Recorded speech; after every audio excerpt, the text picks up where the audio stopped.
The snow came down so hard it smothered every sound the battlefield tried to make.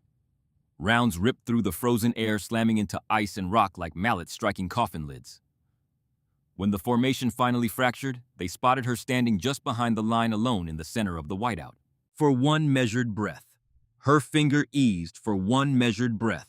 Her finger eased back on the trigger, calm and deliberate. And in that quiet moment, the fate of the fight began to shift. But that moment had not arrived yet. 52 hours earlier, the world was still pretending to make sense. Captain Marcus Greer stood in a windowless briefing room at Forward Operating Base Elkhorn, deep in the Montana backcountry, studying a map that told him almost nothing useful. The topographical lines stacked so tight, they blurred together, meaning the terrain was vertical, frozen, and hostile in every direction. The kind of ground that swallowed soldiers whole and gave nothing back. Greer was 44 years old. He had led troops in Fallujah and Kandahar, and in places so remote they never made the maps. He had the face of a man who had stopped being surprised by bad news a long time ago. Deep lines around the eyes, a jaw that looked carved from the same rock he'd spent his career fighting on, and hands that hadn't stopped shaking since his second deployment, though he'd learned to hide it well enough that nobody noticed anymore. The mission brief was 11 pages. He read it in 4 minutes and understood it in 2. Extract a high-value intelligence asset from a remote position in the northern Rockies. Deliver the asset to a secondary extraction point 18 kilometers southeast. Be back before dark. On paper, it was a walk. Greer had done harder jobs in his sleep, but the map disagreed, and the weather forecast disagreed harder. A storm system was rolling down from Canada, the kind of system that turned mountains into killing fields. Temperatures dropping past -20. Winds gusting past 40 knots. Visibility measured in feet, not meters. Staff Sergeant Landry Beckett leaned against the doorframe, arms crossed, watching Greer study the map. Beckett was 31, built like a welterweight fighter, and carried himself with the quiet certainty of a man who had never once doubted his ability to survive anything. He had been Greer's right hand for 3 years, through 2 deployments, and 1 classified operation that neither of them ever discussed. "Weather window's closing fast, sir," Beckett said. "If we don't move in 90 minutes, we're grounded for 3 days. Greer nodded without looking up. "Who's on the roster?" 12 including us. Dowdett, Ferris, Tierney, Kestrel, Rawlings, and 6 more from 2nd Platoon. Beckett paused. "There's also an ad. Came through 20 minutes ago. Designated marksman attached at the last minute. Name's Calloway." Greer looked up. "Last-minute ads on a mountain extraction. That's never a good sign. Her file's thin, Corporal. Qualified on long-range platforms. No combat record listed." "Her," Beckett shrugged. "That's what the file says." Greer went back to the map. He didn't have time to worry about politics or quotas or whatever bureaucratic math had dropped a female corporal into his unit hours before a mountain operation in the worst weather of the year. He had a job. The job was simple. Get in, get the asset, get out. Everything else was noise. 90 minutes later, they were moving. The convoy left Elkhorn at 0600 in 2 armored vehicles and a supply truck that was supposed to carry them to the ridge where a helicopter would handle the final leg. The road, if you could call it that, was a logging trail carved into the side of the mountain decades ago, and maintained by no one since. Ice covered every surface. The vehicles crawled at walking speed, chains grinding against frozen rock. Greer rode in the lead vehicle with Beckett Lieutenant Marin Douthit and Sergeant Callum Ferris.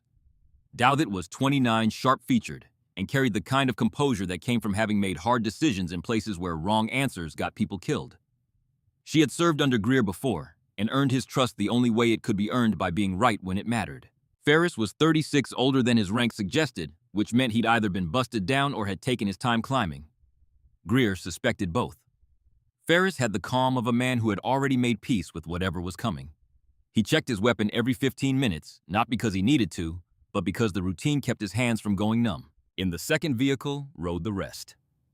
PFC Bridget Tierney, 23, the youngest in the unit, a communications specialist who had never fired her weapon outside a range.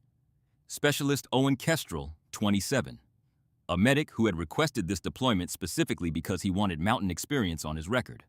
Corporal Emmett Rawlings, 25, quiet and watchful, the kind of soldier who noticed things others missed but rarely spoke up about them. And in the far back seat of the second vehicle, pressed against the window with a rifle case across her knees, sat the ad. Corporal Elena Calloway. She was 30 years old, though she looked younger in the gray light of the Montana morning. Average height, average build. The kind of person you would pass on a sidewalk and forget 5 seconds later. Her hair was pulled back tight under her helmet. Her uniform was standard issue, unremarkable. She wore no patches that signaled distinction, no badges that hinted at experience beyond what a corporal might accumulate in a few quiet years. She had not spoken since boarding. She had not introduced herself. When Tierney tried to make conversation, offering a thermos of coffee with the easy friendliness of someone who hadn't yet learned that silence was a language too, Elena had declined with a nod so slight it barely qualified as movement. No one pressed the matter. They had a mission. She was a footnote. That was exactly how she wanted it. The convoy climbed for 2 hours. At 08:15, the storm arrived. It didn't build gradually. It hit like a wall. One moment, the road ahead was visible gray and icy, but navigable.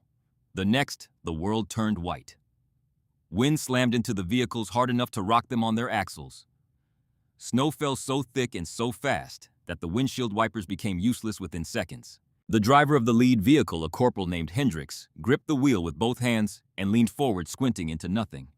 "I can't see the road, sir." "Stay on the tracks," Greer ordered. "Follow the ruts." But the ruts were disappearing under fresh snow, and the temperature was dropping fast enough that the diesel in the supply truck began to thicken. At 0900, the supply truck's engine coughed, sputtered, and died. No amount of coaxing brought it back. Greer stood in the howling wind staring at the dead truck, doing the math no commander wanted to do. They were 8 kilometers from the ridge. The vehicles couldn't go further. The helicopter couldn't fly in this weather. The asset was waiting at a position they could only reach on foot. "We walk," he said. Beckett looked at the sky, which was indistinguishable from the ground. "Sir, visibility is down to maybe 15 meters. Temperatures dropping past -15 and falling. If we go on foot, we're committing to the mountain. The asset doesn't have the luxury of waiting for sunshine." Beckett: "Understood, sir. Just making sure the record shows I mentioned it." Greer almost smiled. "Noted. Get them moving." They distributed the essential supplies from the dead truck-loaded packs that weighed more than anyone wanted to carry and started walking into a storm that had already decided to kill them. It just hadn't gotten around to it yet. The first hour was manageable. The trail, though buried, followed a ridgeline that provided some shelter from the worst of the wind. The squad moved in a loose column spaced 5 meters apart, each soldier following the dim shape of the one ahead. Greer led from the front. Beckett brought up the middle. Douthit walked near the rear, keeping count, making sure no one fell behind. Elena walked last. She moved differently from the others. Not faster, not slower, but with a quality that was hard to name. Economy, perhaps. Every step she took was precise, deliberate, wasting nothing. Where the others fought the snow, leaning into the wind, burning energy against the cold, Elena seemed to flow through it. Her breathing was steady, unhurried. Her eyes moved constantly, scanning not the trail ahead, but the terrain around them, the ridgelines, the tree lines, the angles. No one noticed. They were all too busy surviving. The second hour broke them open. The trail left the ridgeline and descended into a valley where the wind hit from 3 directions at once. Snow reached their knees deeper where it drifted against rocks and fallen timber. Every step became a negotiation with gravity, with cold, with the creeping knowledge that the mountain was winning. Kestrel went down first. His foot caught a root hidden under the snow, and he pitched forward, landing face first in a drift. By the time Rawlings hauled him up, his face was white and papery, the first sign of hypothermia working its way inward. Kestrel insisted he was fine. His hands told a different story.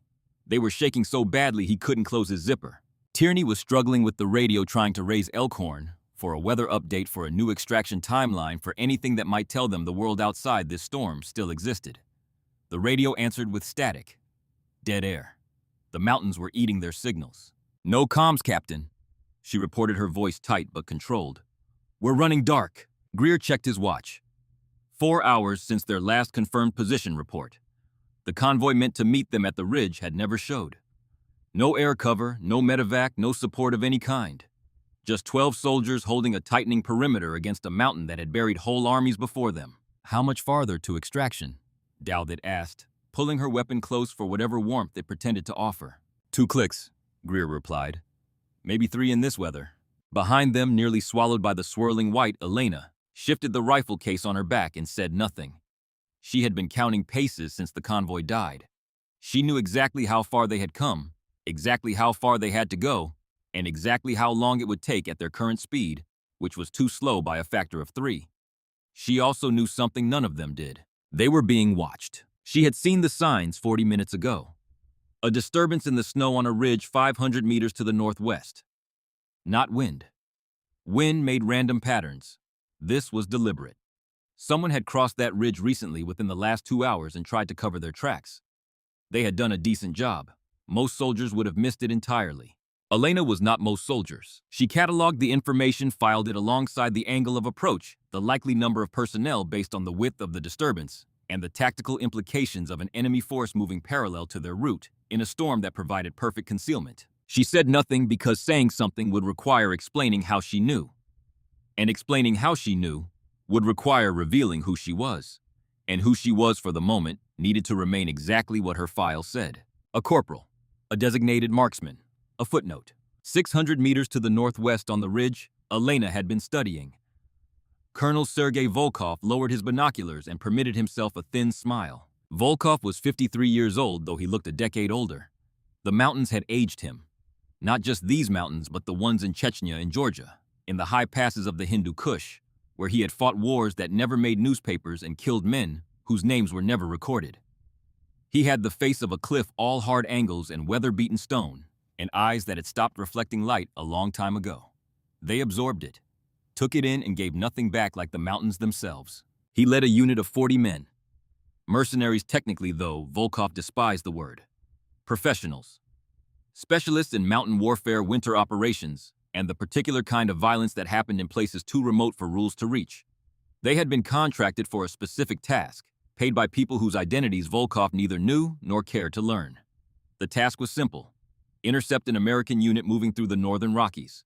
Eliminate all personnel. Leave no evidence the encounter had ever occurred. The storm would handle the last part. Volkov had tracked the Americans for 2 days. He had watched their convoy crawl up the mountain road. He had watched their supply truck die. He had watched them redistribute gear and begin their walk into the valley. And he had waited. Patience was the only virtue the mountains taught, and Volkov had learned it well. You didn't rush in cold terrain. You didn't waste rounds on suppression. You let the weather do half the work. You let the cold drain their strength. Let the snow blind them. Let the altitude thin their blood and slow their thinking. Then you tightened the circle step by step until escape vanished. He had run this maneuver dozens of times in terrain worse than this against enemies better equipped. It always ended the same way. Beside him, his second-in-command scanned the American column through a scope. Casimir, called Kaz by the men who knew him well enough to use the name, was 38 years old and built like a piece of industrial machinery. Broad shoulders, thick forearms, hands that looked capable of crushing stone. A scar ran from his left ear to his jawline, a souvenir from a fight in Grozny that had killed everyone else involved. Kaz was also a sniper. Not in the formal military sense, not the product of any school or program, but a self-taught marksman who had learned to shoot in the frozen forests of Siberia, hunting wolves with his grandfather's rifle before he was old enough to shave. He could put a round through a keyhole at 300 meters on a calm day. In weather like this, his range dropped considerably, but his instinct didn't. He understood wind and cold the way some men understood music, not intellectually, but in his bones. 12 targets, Kaz reported, his voice low and steady against the wind. Moving in column, spacing is poor. No flankers, no rear security worth the name. They're focused on survival, not tactics. Volkov nodded. Weapons, standard small arms. M4s, maybe 1 or 2 AR-15 platforms. Nothing with reach. Effective range in this weather, maybe 150 meters. 200 on a good shot. And us, Kaz smiled. It was not a warm expression. We're already inside their kill zone. They just don't know it yet. Volkov studied the column through his binoculars, counting heads, assessing movement, reading the body language of men being slowly crushed by cold. The officer leading them was competent. You could tell by the way he held the pace, by the way he positioned himself at the front, absorbing the worst of the terrain so his people didn't have to. A good commander, the kind that made soldiers fight harder than they should. It wouldn't matter. Then Volkov's glasses drifted to the back of the column and he paused. A lone figure slightly separated from the rest, carrying what appeared to be a rifle case across her back. The figure moved differently from the others, smoother, more controlled. Where the rest of the column fought the snow, this one seemed to negotiate with it. Kaz, far left rear of the column. What do you make of her? Kaz shifted his scope, studied the figure for a long moment. Female. Hasn't fired, hasn't spoken on radio that I can see. Probably support. Comms may be medical. She's carrying something long on her back, but she hasn't deployed it. A marksman, Kaz shrugged. Designated marksman, maybe. A checkbox on someone's roster. Political gesture. She hasn't shown anything that says otherwise. Volkov accepted the assessment. It aligned with his understanding. American units had been integrating women into combat roles for years now, but the reality on the ground rarely matched the policy briefs. Women served and some served well, but in conditions like these and terrain like this, the mathematics of physiology were unforgiving. Cold hit smaller bodies harder. Altitude punished lower muscle mass. The mountains didn't care about equality. When the assault begins, Volkov said, try to take her alive. Intelligence may want her for questioning. It was a casual decision, an afterthought. The kind of order you issue about a problem too small to think about twice. It was also the last strategic error Sergei Volkov would ever make. But that reckoning was still hours away. For now, Volkov watched his 40 men glide through the trees like wolves around wounded prey, and felt the familiar satisfaction of a hunt nearing its end. What Volkov did not know, what none of them knew, was how Elena Calloway had become the woman carrying that rifle case through the snow. The memory lived in her body before it lived in her mind. The cold was always the first thing that came back. Not the cold of Montana, which was severe but survivable, but the cold of the Alaskan interior, where she had been 19 years old and absolutely certain she was going to die. The program was called SOTIC, Special Operations Target Interdiction Course. It was the most demanding sniper training program in the American military, designed to break experienced shooters and rebuild them into something harder, sharper, more precise. Officially, it did not accept women. Elena was there because of a congressional mandate. A political problem dropped squarely into the hands of Master Sergeant Jack Harlan, the program's chief instructor, a man who solved problems by making them wish they had never existed. Harlan was 56 years old and looked like something carved from driftwood. Lean, weathered, with hands that moved slowly, but never wasted emotion. He had fought in wars that had no names, trained shooters, who later became myths, and watched more soldiers break than he could count. He spoke rarely, and when he did, every word carried the weight of experience so deep it had become geological. 9% of the men I train don't make it, Harlan told Elena on the first morning, standing in snow that reached his waist, his breath turning to ice before it cleared his lips. For a woman, the odds are worse. Not because of capability, because of biology. Cold hits you harder. Fatigue hits you faster. And the men in this program will not help you. They've been told not to. You succeed alone, or you don't succeed. Elena said nothing. She had learned early that arguments were a waste of energy. You didn't convince men like Harlan with words. You convinced them with results. Or you didn't convince them at all. Your first test starts now, Harlan said. He handed her an unmarked map. Follow the valley north. Reach the checkpoint by dawn. Be late and you fail. He didn't mention that the valley was a natural death trap. A funnel where winds screamed past 70 knots, where avalanches were common, where even seasoned Arctic troops avoided travel during storms. He didn't mention it because mentioning it would have been a kindness, and kindness was not part of the curriculum. Elena studied the map for 30 seconds, folded it into her jacket, and started walking. The valley tried to kill her 4 times. The first attempt was wind. Not ordinary wind. A force so violent it knocked her off her feet and sent her sliding across ice toward a ravine that dropped 200 feet into rocks. She caught herself on a tree root, fingernails tearing against frozen bark, and hauled herself back up. The second attempt was cold. Not the cold she had known growing up in rural Vermont where winters were hard, but survivable.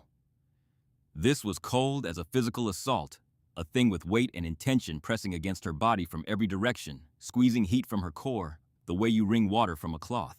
By the 6th hour, she could no longer feel her hands. By the 8th hour, she could no longer feel her feet. She kept walking. The third attempt was exhaustion. The kind that doesn't ask you to stop. It tells you. Her muscles stopped responding to conscious commands. Her legs moved on automatic, a mechanical repetition that had nothing to do with willpower and everything to do with the body that had been pushed past the point where quitting was a physical option. The fourth attempt was fear. Somewhere around hour 9, alone in darkness so complete, she couldn't see her own hands, with the wind screaming and the temperature dropping, and every rational part of her brain insisting that she was going to die out here. Fear arrived. Not gradually, not politely, but all at once, a black wave that crashed over her and pulled her under. She stopped walking. stood in the snow, and for the first and only time in the program considered turning back. The moment lasted 11 seconds. She counted them. Then she said something aloud, words she would remember for the rest of her life though. At the time, they felt less like a decision and more like a refusal. Fear is data. Cold is data. Process the data and move. She moved. She reached the checkpoint in 11 hours. 3 fingers frostbitten, hypothermia creeping in, ice forming on her eyelashes so thick she had to break it off to see. Harlan was waiting, coffee in hand, staring at her like she had walked out of a story instead of the storm. How? He asked. You become what the environment needs, she answered through chattering teeth. Fear is data. Cold is data. I processed the data and moved. Harlan studied her for a long moment. His expression didn't change. It never did. But something shifted behind his eyes, something Elena wouldn't recognize until much later, as the first flicker of respect. Get warm, he said, handing her the coffee. Tomorrow I teach you to shoot.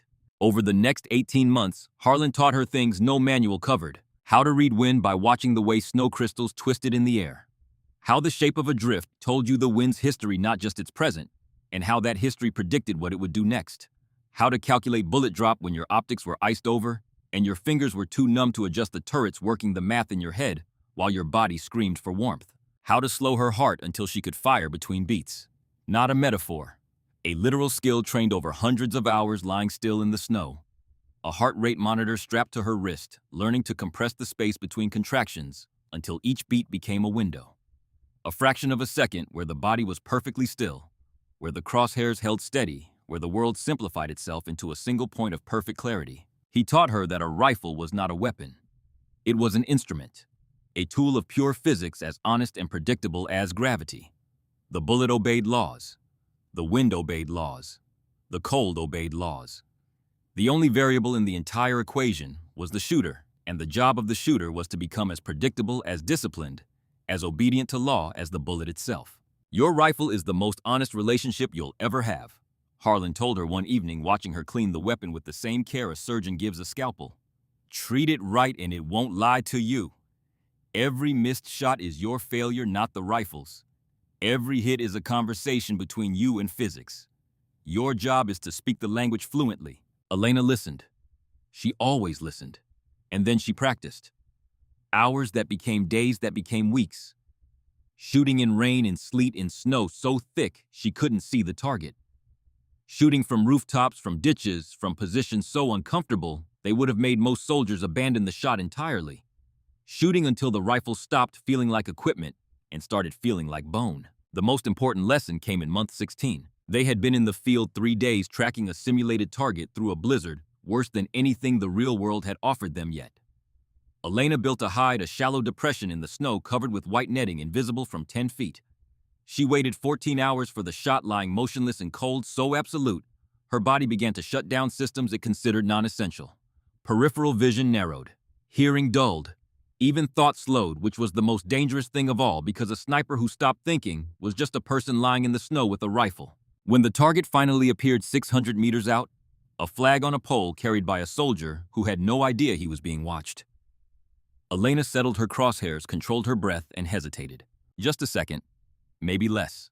But in that fraction of time, she thought about wind, about distance, about the dozen variables that could turn a perfect shot into a miss.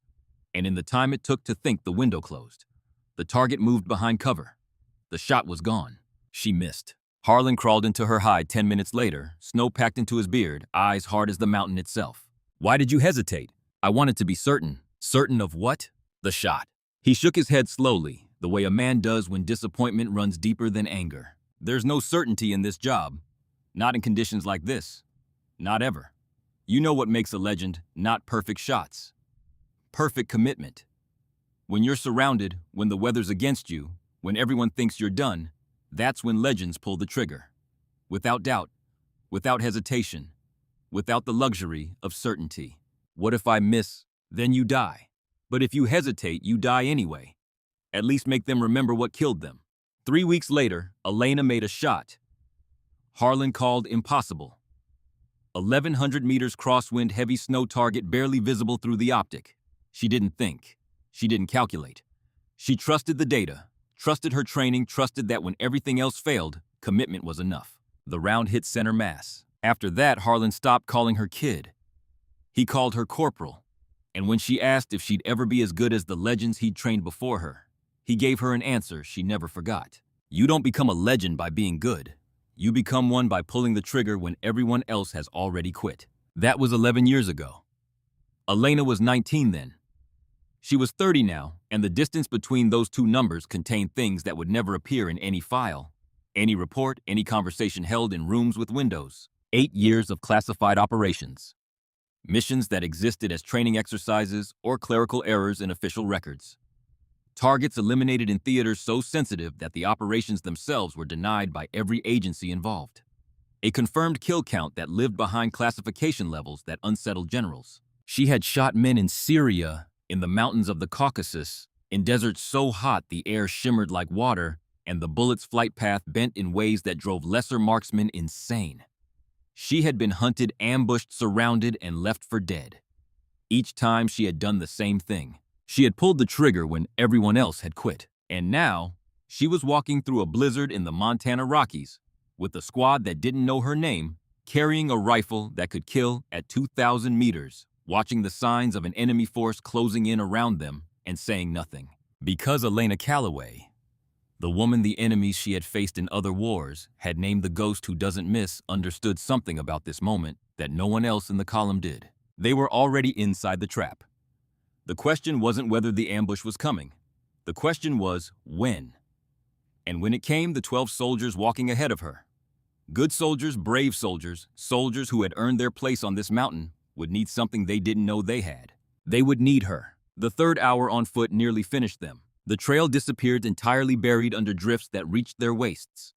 The wind shifted north, driving snow directly into their faces, and the temperature plummeted to -23. Cold at that level doesn't just hurt. It thinks. It probes.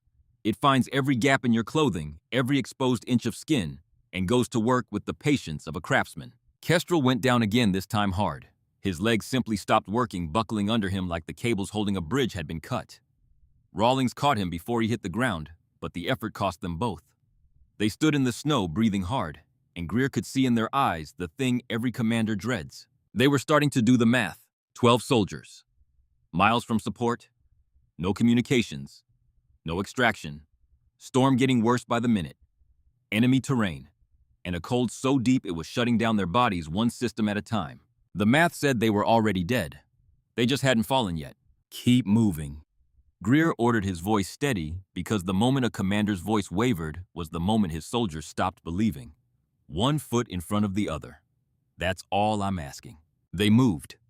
Slowly, painfully, each step a small act of defiance against a mountain that had decided they didn't belong.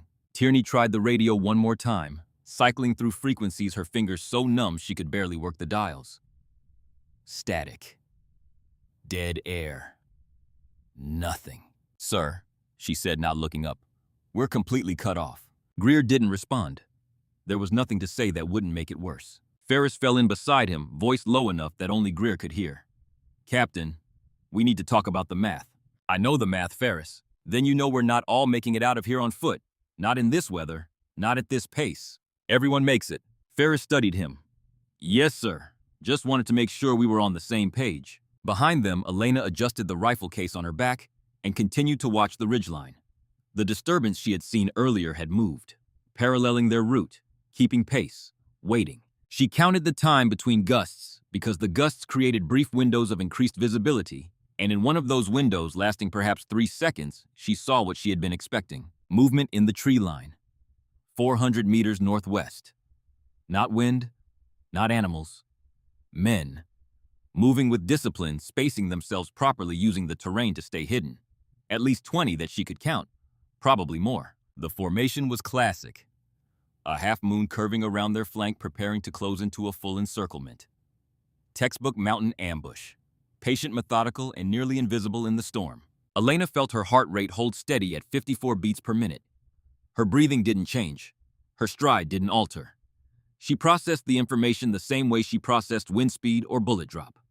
As data. Clean, impersonal, useful. She had maybe 20 minutes before the trap closed. Maybe less. The enemy commander, whoever he was good. Patient. Disciplined. He was waiting for the perfect moment, which meant he was waiting for the storm to reach its worst, for the Americans to be at their most exhausted, most desperate, most vulnerable.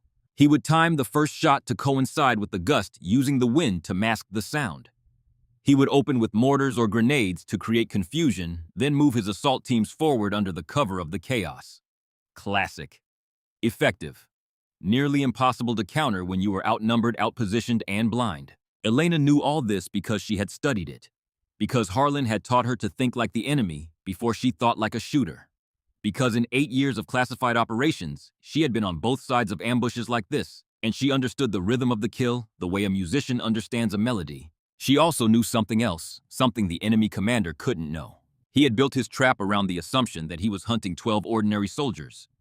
He had counted heads, assessed weapons, mapped positions, and concluded that the math was overwhelmingly in his favor.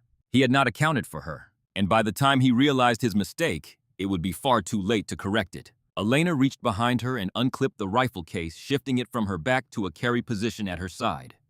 The motion was small, natural, the kind of adjustment anyone might make after hours of walking. But it meant the Macmillan TAC-50, chambered in .50 caliber BMG, rated effective, past 2,000 meters under ideal conditions, was now 3 seconds from deployment instead of 30. 3 seconds.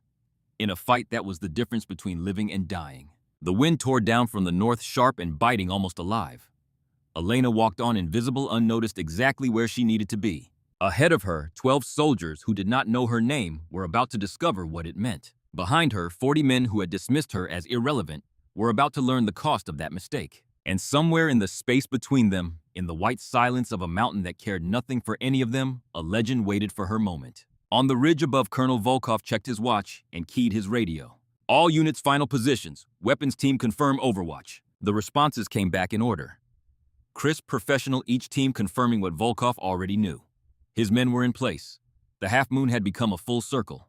40 rifles pointed inward at 12 targets who had no idea the world was about to collapse. Kaz settled behind his own rifle, a Dragunov SVD he had carried through more campaigns than he could count. The weapon was old, scarred, and ugly. It was also the most accurate thing in his life. He sighted through the scope, tracking the American officer at the front of the column. "Commander first?" he asked. Volkov shook his head. "Mortars first. Create chaos. Then the assault teams move. The commander dies in the crossfire. It looks like a battle, not an assassination." Kaz frowned slightly. "This feels too clean, Colonel. How did we know their exact route, their timing, their strength?" Volkov didn't look away from his binoculars. "We were given the information." "By whom?" "By someone on their side who decided this mission was a waste of resources." The words hung in the frozen air between them. Kaz was not a man who surprised easily, but this gave him pause. A betrayal from within the American ranks. Not a spy, not an ideological defector. Someone who had simply decided that the people walking through that valley below were not worth protecting. "What kind of asset are they extracting?" Kaz asked. "Unknown. The information we received didn't include that detail. Whoever leaked the route didn't think the asset mattered enough to mention." Volkov's smile returned, thin and cold as the wind. "Which means it's probably a person. Intelligence asset defector, someone with information worth dying for. It doesn't matter. They all died the same way, in the cold." He raised his hand. The signal. Across the mountainside, 40 soldiers steadied their weapons. Mortar teams loaded rounds. Assault elements checked magazines and chambered rounds with mechanical precision. The mountain held its breath.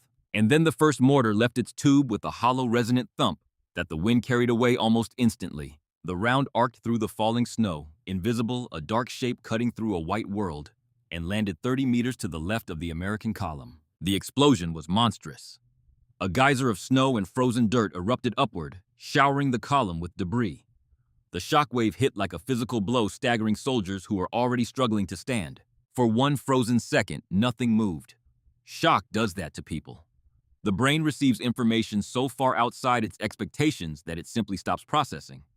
A gap in consciousness where the world rearranges itself from safe to lethal. Then training kicked in. "Contact!"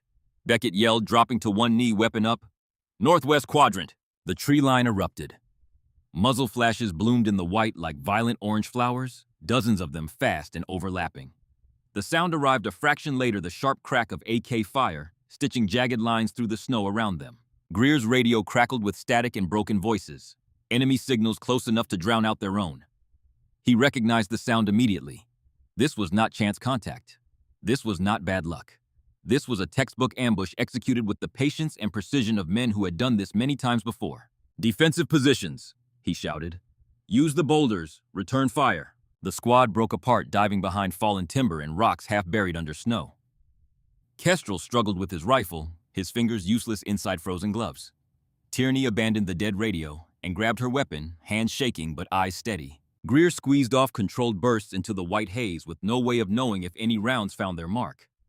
The snow swallowed tracers whole, turning the fight into a hollow, disorienting blur, broken only by sound and recoil. Combat, he had always believed, was the truest test of character. Not because it required bravery, which was common enough, but because it stripped away everything that wasn't essential. Every comfortable lie you told yourself about who you were and what you could endure got burned away in the first 10 seconds. What remained was the raw material.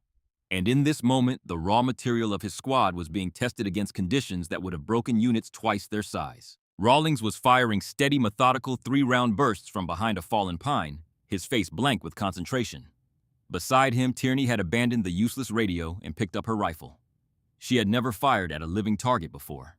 Her first shot went wide by meters. Her second was closer. By the fourth, her hands had stopped shaking, not because the fear had left, but because something older and more stubborn had replaced it: the refusal to die kneeling. Beckett moved between positions, redistributing ammunition from the wounded to the able.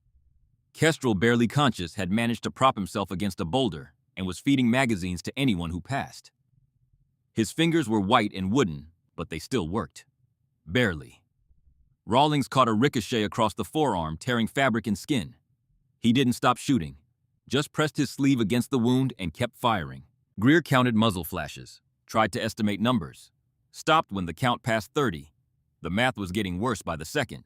"They're flanking east," Ferris shouted from the far side of the perimeter. "Coming through the ravine." Douthit shifted her position and returned fire. Each shot measured despite the chaos around her. Still, for every shape that fell in the snow, 2 more seemed to rise out of the storm behind it.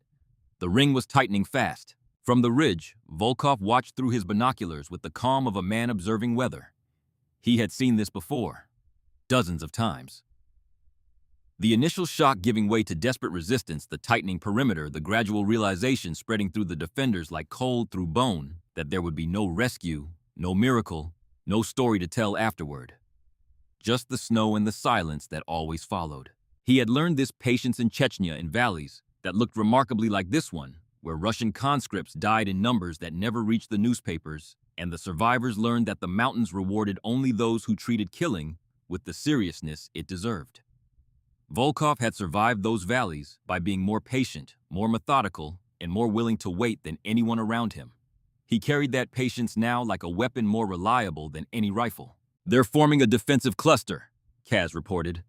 "Center of the clearing behind the boulders." Volkov nodded slowly. "Perfect. They chose their own grave." He keyed his radio. "All units tighten formation. No one gets out." The command flowed outward through the ranks. Men shifted positions with the patience of hunters who already knew the outcome. Snow cloaked them. Wind masked their movement. Volkov checked his watch. 10 minutes, maybe 15. Then it would be over.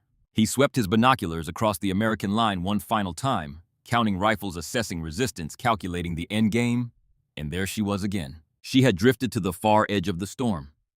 She had drifted to the far edge of the perimeter, dropped to one knee behind a snowdrift and the broken trunk of a fallen pine, and was doing something with her hands. Assembling something long. Volkov frowned. "Kaz, the woman, what is she doing?" Kaz shifted his scope. Watched for 5 seconds. "She's setting up a rifle. Precision platform from the look of it. Long barrel, high magnification optic. Has she fired? Not once. Then she's irrelevant. A marksman who doesn't shoot in a firefight is either frozen or in shock. She's not a factor." Kaz hesitated. Something about the woman's movements tugged at a corner of his awareness. The way she assembled the weapon. No wasted motion, no fumbling. Smooth and practiced and automatic. The way a pianist's fingers find keys in the dark. The way a surgeon's hands move through a procedure performed 1,000 times. He had seen that kind of movement before. In men who had spent decades behind a rifle. In shooters whose skill had crossed the line from technique into something closer to instinct. But she was a woman. In an American infantry unit. In a role that looked like support. The odds of her being anything more than a political checkbox were negligible. She's not a factor, Kaz agreed. He turned his scope back to the men who were shooting. Below them, unseen and unhurried, Elena Calloway fed a single round into the chamber of the Macmillan TAC-50 and felt the bolt lock forward with a sound like a promise being kept. She did not look at the soldiers fighting around her. She did not listen to the gunfire or the shouts or the sound of Kestrel gasping for breath behind a boulder 10 meters away. She did not register the fear or the cold or the mathematics of 12 against 40 that said this fight was already decided. She looked through her scope, and she began to read the battlefield the way Harlan had taught her to read it. Not as chaos, but as language. Every muzzle flash was a word.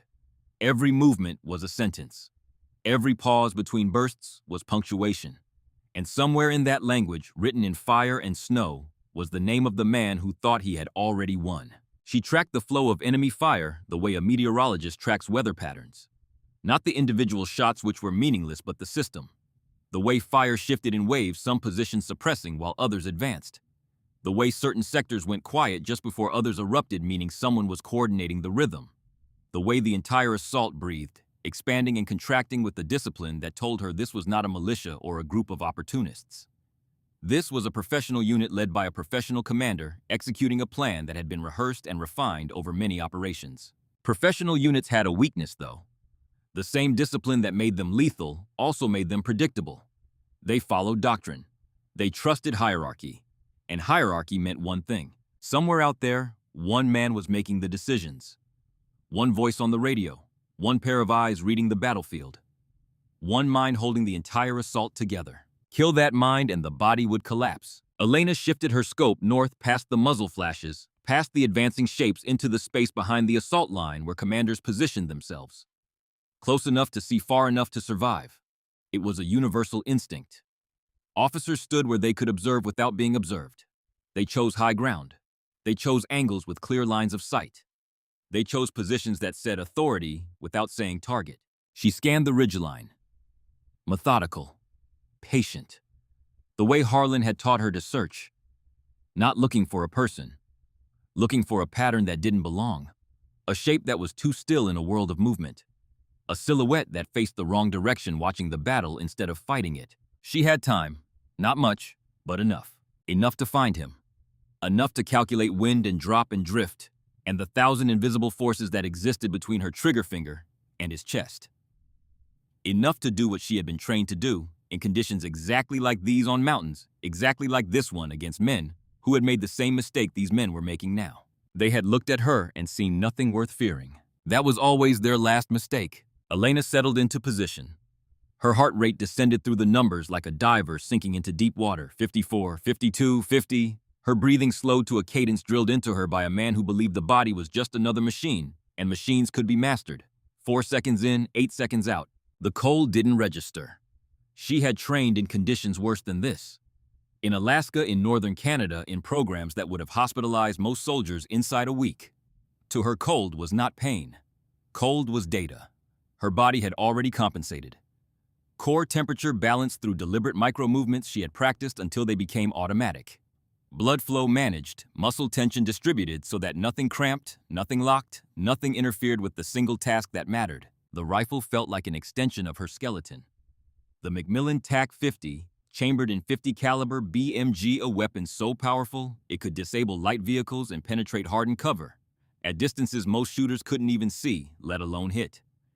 She had carried variations of this rifle for 8 years. She knew its temperament the way you know an old friend. The faint creep of the trigger before the break. The way the barrel responded to temperature. The specific resonance of a round being chambered that told her without looking whether the feed was clean. Her gloves were custom, thin enough to feel the trigger's every millimeter of travel, insulated enough to keep sensation alive in her fingertips when the world around her was trying to take it. Her left thumb showed wear from cycling the bolt thousands of times. Her trigger finger bore a patch of reinforced leather, scarred by countless controlled pulls, in conditions that ranged from brutal to impossible. Around her, the firefight raged. Rounds cracked overhead. Men shouted coordinates that meant nothing in a white void. Someone screamed. hit or simply breaking under the weight of knowing that death was seconds away. She heard it all, and she ignored it all. Her world had shrunk to the 12 inches of clarity inside her scope. 12 inches that contained everything that mattered. Wind direction, snow density, the subtle movement of air across the terrain between her and whatever waited at the other end of 300 meters. The reticle drifted gently across the storm, searching patient certain. And Elena Calloway, the ghost who doesn't miss, began to hunt. The vise was closing. 60 meters now, maybe less. Dark shapes materializing out of the whiteout like something conjured from nightmares, stepping forward in disciplined intervals.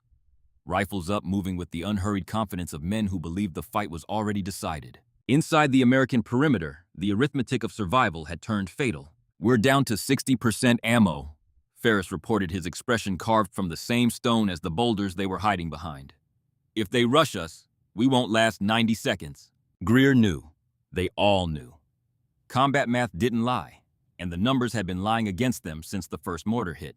Cut off, outnumbered more than 3-1, burning through ammunition they couldn't replace in terrain that offered no escape route, and weather that blinded them to everything beyond arm's length. Kestrel had stopped shaking, not because the hypothermia had relented, but because it had progressed past the shaking stage, which was worse. His body was conserving heat by shutting down everything it considered expendable. Soon that list would include consciousness. After that, it would include his heart. Tierney crouched behind a boulder with her rifle pressed against her chest, eyes fixed on the middle distance where shadows moved through the snow. She was 23 years old and had joined the army because her father had served, and his father before him, and the weight of that lineage had felt like something she needed to carry. She had imagined many versions of how her service might end. Freezing to death in a mountain ambush in Montana had not been among them. Beckett fired 2 rounds, paused, fired 2 more. Controlled, economical. The shooting of a man who understood that every wasted bullet shortened the time between now and silence. He glanced at Greer and said nothing, but his eyes communicated everything. "We're done. Sir, we have to move," Dowdett said quietly from Greer's left. She had blood on her sleeve, not hers from helping Rawlings wrap the ricochet wound on his forearm. "If we stay here, we're finished." Greer swept a hand through the white emptiness around them. "Move where we don't even know which direction base is anymore." The truth hung between them, frozen and unavoidable. 12 soldiers in a clearing they hadn't chosen, surrounded by an enemy they couldn't see, running out of everything that kept human beings alive. Time, ammunition, warmth, hope. They were already dead. They just hadn't fallen yet.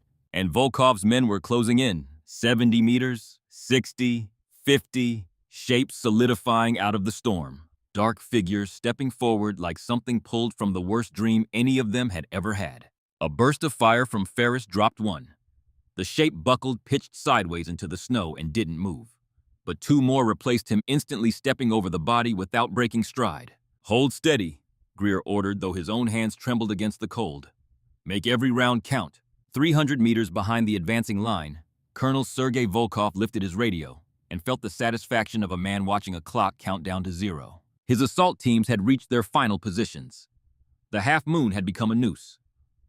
Overlapping fields of fire covered every angle of the American perimeter. The boulders the Americans had chosen as cover would become their coffin walls in approximately 90 seconds. "All units on my mark," Volkov said into the radio, his voice cold and absolute. "Advance." He stood slightly elevated on a snow-covered rise, the position he always chose. High enough to see the field, low enough to avoid silhouetting himself against the sky. Binoculars in one hand, radio in the other. The posture of command. The posture of a man who had overseen the final minutes of enough fights to recognize victory the way a farmer recognizes rain. Beside him, Kaz held a compress against the field dressing on his arm, where a branch had torn skin during the approach. Minor. Irrelevant. His scope rested across a rock aimed at the American line, tracking targets he would never need to shoot. The assault teams would finish this. His rifle was insurance. "They're cracking," Kaz observed. "Count the flashes. 12, maybe 10 now. Isolated, no coordination. They're shooting at ghosts." Volkov nodded. "The storm did half our work. Cold did the rest. All we're doing is collecting what the mountain already killed." Below them, 40 men rose from cover in a synchronized wave. Rifles up, moving forward through the snow. Not running, walking. The measured pace of professionals who understood that rushing created mistakes, and mistakes in snow got you killed. It looked like an execution, because that's what it was. Volkov watched through his binoculars with the expression of a man inspecting finished work. His eyes swept the American line one final time. The officer was still shooting, still trying to organize resistance. Admirable and pointless. 2 soldiers were dragging a wounded man behind cover. Another had stopped firing entirely, either out of ammunition or out of will.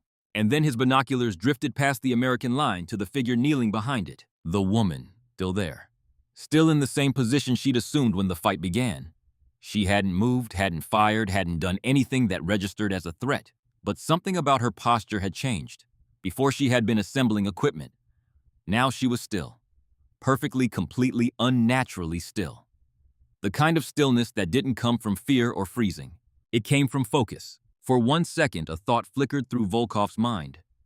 An instinct older than training, older than experience, the kind of warning that lives in the base of the skull, where the animal brain still operates. Something was wrong. Something about that woman was wrong. He opened his mouth. He never got the word out. Elena had found him 90 seconds ago. It wasn't difficult once you understood the grammar of command. Officers betrayed themselves constantly. They stood where others crouched. They gestured where others froze. They held radios while their men held rifles. And most of all, they positioned themselves at the point where observation met authority, the exact place on the terrain where seeing the whole battlefield was possible, which was also the exact place a trained sniper would look first. Volkov had chosen his position well by infantry standards. Slightly elevated, partially screened by brush far enough behind the assault line to be beyond the effective range of the weapons his enemies carried. By sniper standards, he was standing in a spotlight. Elena had spent 3 minutes cataloging his position, watching him issue orders, watching his men respond, confirming he was the command node, the single point of failure that held the entire assault together. She watched the way Kaz deferred to him, the way radio traffic flowed outward from his position like ripples from a stone dropped in water. Every movement on the battlefield traced back to this one man. Take him and the machine stops. The memory surfaced without warning sharp despite the years. Month 16. The blizzard. The missed shot. Harlan crawling into her hide snow packed in his beard eyes that held no sympathy because sympathy was a luxury neither of them could afford. There is no certainty in this job. Not in conditions like this. Not ever. You know what makes a legend, not perfect shots. Perfect commitment. What if I miss? Then you die. But if you hesitate, you die anyway. At least make them remember what killed them. Elena did not hesitate. The wind shifted 5 degrees west, gusting near 22 knots. She corrected without conscious thought the adjustment flowing through her hands like reflex. Temperature -8 Celsius. Barometric pressure falling. A new front rolling in behind the storm, meaning conditions would deteriorate further. She accounted for every variable, not by thinking about them, but by feeling them. 18 months of Harlan's training had turned calculation into instinct. The numbers existed in her hands, her breath, the alignment of her spine. Her finger slid from the trigger guard onto the trigger itself. 3.5 pounds of pressure separated into stages she knew by touch alone. The faint creep before the break. The subtle resistance that told her the sear was about to release. She had practiced this blind. In darkness. Wearing mittens. Hands numbed by ice water. If you need to see the trigger to fire it, they told her, you're already dead. Colonel Volkov lifted his radio to issue the final command. His lips moved. His hand rose to signal the assault forward. Elena let out a controlled breath and watched the reticle settle on a point 8 inches above center mass, precisely where gravity and distance would conspire to bring the round home. She squeezed. The Macmillan TAC-50 roared. A 50 caliber BMG does not crack or snap like lighter rounds. It announces itself like distant artillery. A concussive shockwave that ripples across the battlefield and makes men flinch even when they cannot see where it came from. The recoil slammed into Elena's shoulder with brutal force enough to knock an untrained shooter off balance and into the snow. She absorbed it cleanly, body aligned so the energy flowed through bone instead of muscle. The muzzle brake bled off gas in controlled bursts, killing most of the flash.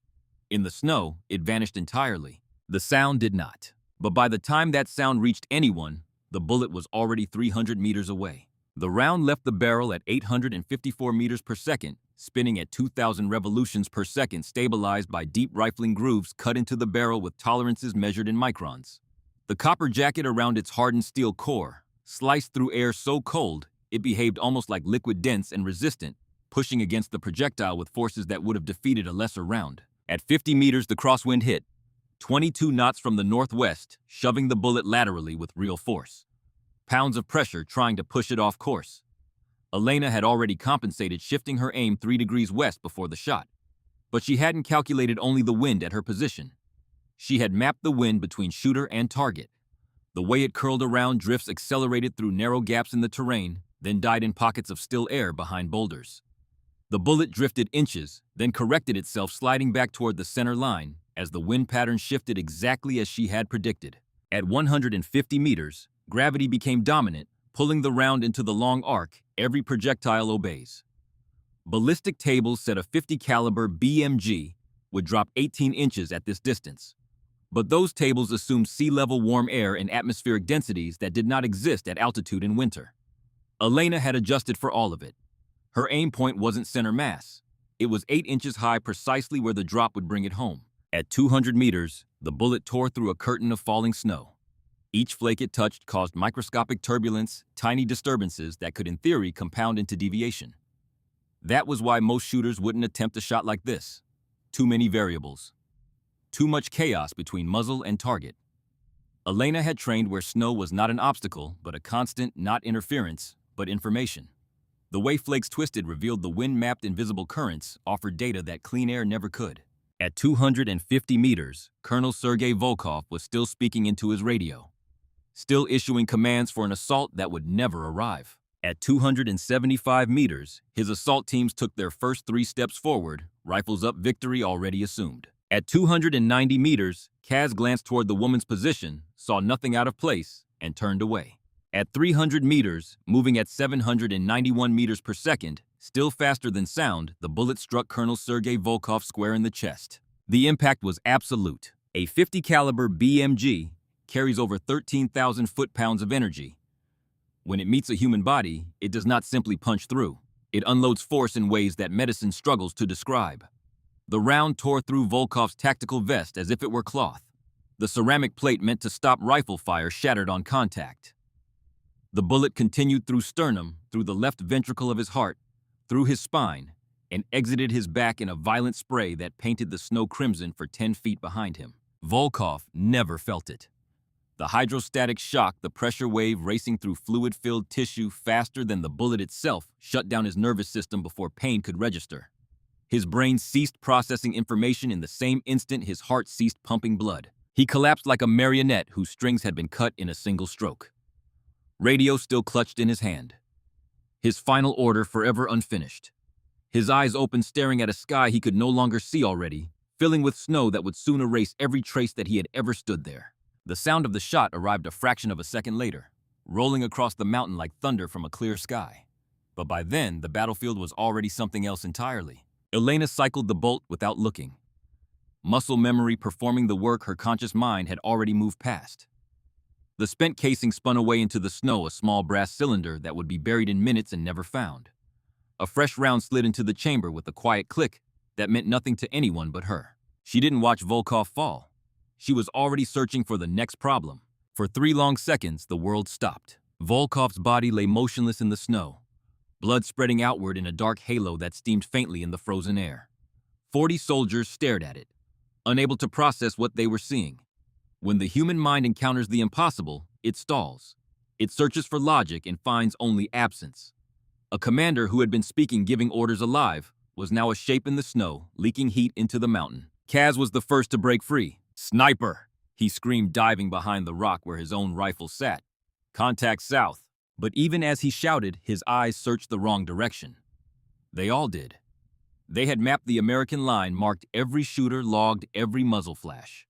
The round had to have come from there, except it couldn't have. The Americans were 300 meters out, carrying short-barreled rifles effective to maybe 200 meters in this weather. None of them had been aiming toward the ridge. None of them owned a weapon capable of that shot. 300 meters, through a blizzard, in winds gusting past 25 knots, against a target they shouldn't have been able to see, let alone hit. Impossible. And yet Volkov was dead. Kaz whipped his scope toward the American perimeter, scanning desperately. He passed over the soldiers firing from behind boulders. passed over the wounded man being dragged to cover, passed over the communications specialist crouching beside the dead radio, and found her, the woman, and still kneeling behind the snowdrift and the broken pine. But she had changed. Before she had been assembling. Now she was shooting. The long rifle was seated against her shoulder, optic pressed to her eye, and even as Kaz watched, he saw her right hand cycle the bolt with a fluidity that made his stomach drop. That motion. That precise, unhurried mechanical cycling of the bolt. He had seen it only in men who had fired tens of thousands of rounds. Men who had spent years in the field. Men whose skill had become so deeply embedded in muscle and nerve that it no longer required thought. "South quadrant," he screamed into his radio. "Lone shooter 300 meters. She's the one. The woman is the shooter." But 300 meters in a blizzard might as well have been 3 kilometers. The snow was too thick. The wind too violent. His own men couldn't draw a clean bead on a target they could barely see.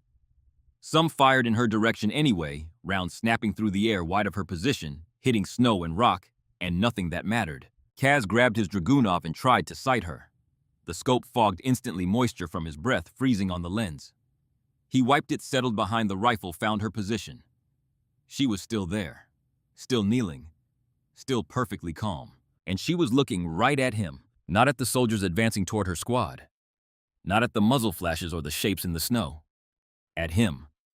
Through her scope, across 300 meters of driving white, she had found him the same way she had found Volkov. By reading the hierarchy, by understanding that when a commander falls, the second in command becomes the most important person on the battlefield. Kaz felt something he had not felt in 20 years of combat. He felt afraid. He threw himself sideways, rolling behind a fallen log as Elena's second round crossed the distance between them. The bullet punched through the log 6 inches from where his head had been. The wood detonated, spraying splinters in every direction, chunks of frozen timber scattering like shrapnel. The round deflected slightly as it tore through but did not stop. It tumbled, lost its perfect spin, and struck Kaz in the left shoulder. A .50 caliber round, even deflected, even tumbling, even stripped of its optimal velocity, carries force that defies comprehension. The impact shattered his scapula, tore through the rotator cuff, severed the brachial artery, and ripped his left arm free at the shoulder socket. The arm landed 3 feet away in the snow, still clutching the compress he had been holding against his earlier wound. Kaz had 30 seconds of consciousness remaining. He spent them screaming. A sound that cut through the gunfire, through the wind, through the storm itself. High and raw, the kind of scream that reminded every man who heard it of a truth they had spent their careers trying to forget. That they were fragile, breakable, made of the same soft tissue that came apart so easily when physics stopped being theoretical and became personal. Elena cycled the bolt again. The brass casing tumbled into the snow. A fresh round seated itself in the chamber. 2 shots, 14 seconds. The entire enemy command structure erased. Inside the American perimeter, the reaction was no less stunned. Captain Greer saw Volkov collapse, saw the red spray against the snow, heard the deep rolling thunder of a shot that absolutely had not come from his unit. He knew the sound of every weapon his people carried, and none of them made that sound. That was something bigger, something that belonged to a different kind of fight. He turned toward the rear of the formation and saw her, Elena Calloway. The quiet ad who had barely spoken since joining the unit. Kneeling calmly in the snow with a rifle that looked like it belonged in a museum case labeled with the words, "Impossible shots only." The massive barrel, the optic that probably cost more than his truck back home, the custom stockwork that spoke of craftsmanship and purpose beyond anything standard issue. Douthit started to speak, but Greer cut her off with a raised hand. "Hold fire, everyone hold." No one was firing anyway. They were all staring. 12 soldiers frozen in place, watching a woman they had ignored for 2 days. Do something that none of them, in all their years of combat, in all their training, in all the stories they had heard from men who had been in harder fights than this, had ever seen done. Ferris lowered his binoculars. The color had drained from his face like water from a cracked vessel. "Captain, that was a 300-meter shot, in a blizzard, with crosswinds gusting past 25 knots. Greer nodded once. "I know." Ferris swallowed.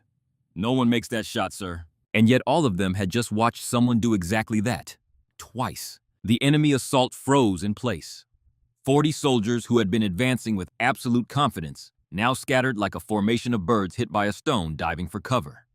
Pressing themselves into the snow, trying desperately to understand what had just erased their commander and crippled his second in a span of seconds, so brief that most of them hadn't even registered the first shot before the second arrived. Elena ignored them completely. Her scope was already sweeping the tree line, tracking the enemy's retreat, cataloging positions, assessing whether the command vacuum would hold or whether someone else would step up to fill it. The enemy broke, not all at once, not cleanly, but the way armies always break when the head is removed and the body doesn't know where to go. Men who had been advancing with discipline began pulling back in disorder. Some ran, some crawled, some simply stopped moving, pressing themselves into the snow and waiting for someone to tell them what to do next. No one did.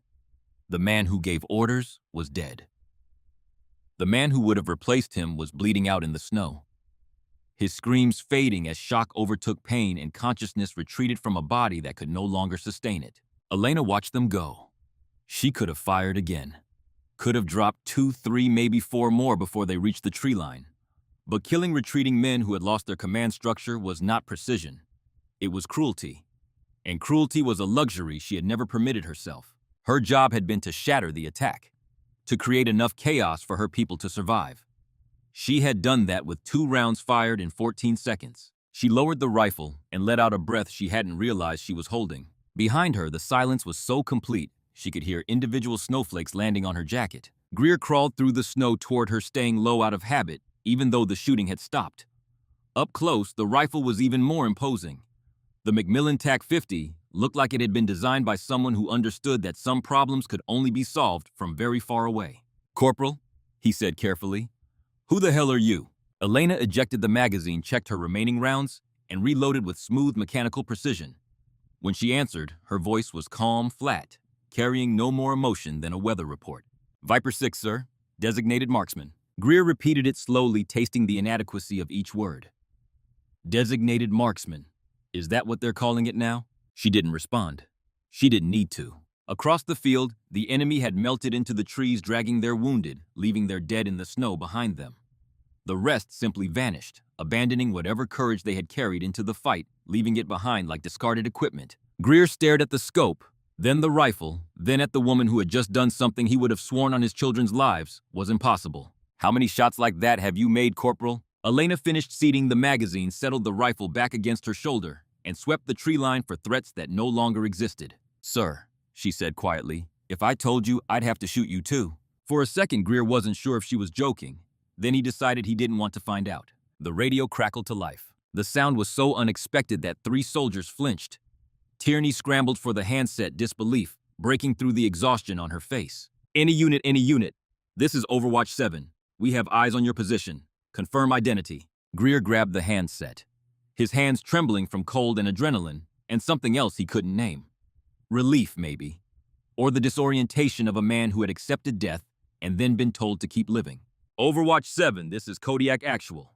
12 personnel, current position, heavy enemy contact. Request immediate extraction." "Kodiak Actual, confirm Viper 6 is with you." Greer glanced at Elena, who was already breaking down her rifle with the same quiet efficiency she had shown assembling it, as if the last 15 minutes had been a routine maintenance drill instead of the most extraordinary display of marksmanship he had witnessed in 22 years of military service. "Affirmative, Viper 6 is present." A pause. Then with audible relief, "Thank God. We've been trying to reach you for 6 hours. Weather knocked out primary comms." Another pause, longer, weighted differently. "Is she operational?" "Operational?" Greer almost laughed. "She just dropped 2 targets at 300 meters in a whiteout. I'd say she's operational." Silence on the radio. The kind of silence that fills a room when someone is about to say something that changes everything. "Kodiak Actual. You need to understand something." The voice on the other end had shifted. Heavier. The voice of someone delivering classified information over an unsecured channel because the circumstances had moved past the point where protocol mattered. "Viper 6 isn't support personnel. She isn't a designated marksman." Another pause. Careful, deliberate. "She's the reason you were sent in at all. Everything else was cover." The realization hit Greer like a fist to the sternum. "Say that again." "The asset you were extracting, Captain. The asset was her. The mission was designed to insert her into the field, let her do what she does and bring her out. Your squad was the escort.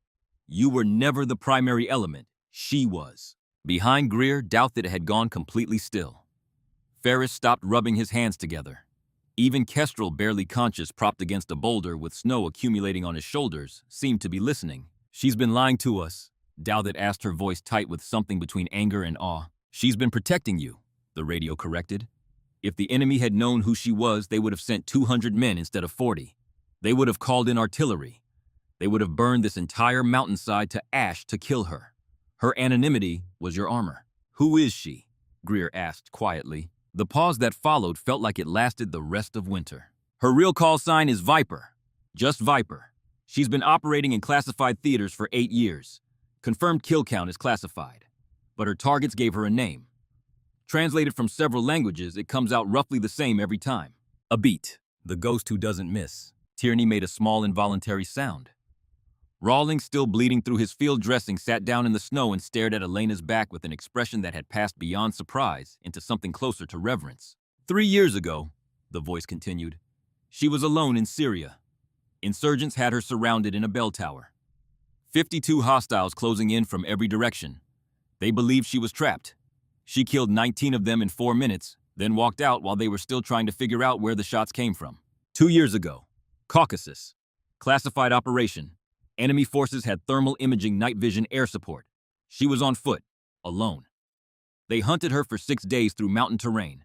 When it ended, 12 enemy soldiers were dead, including 2 field commanders.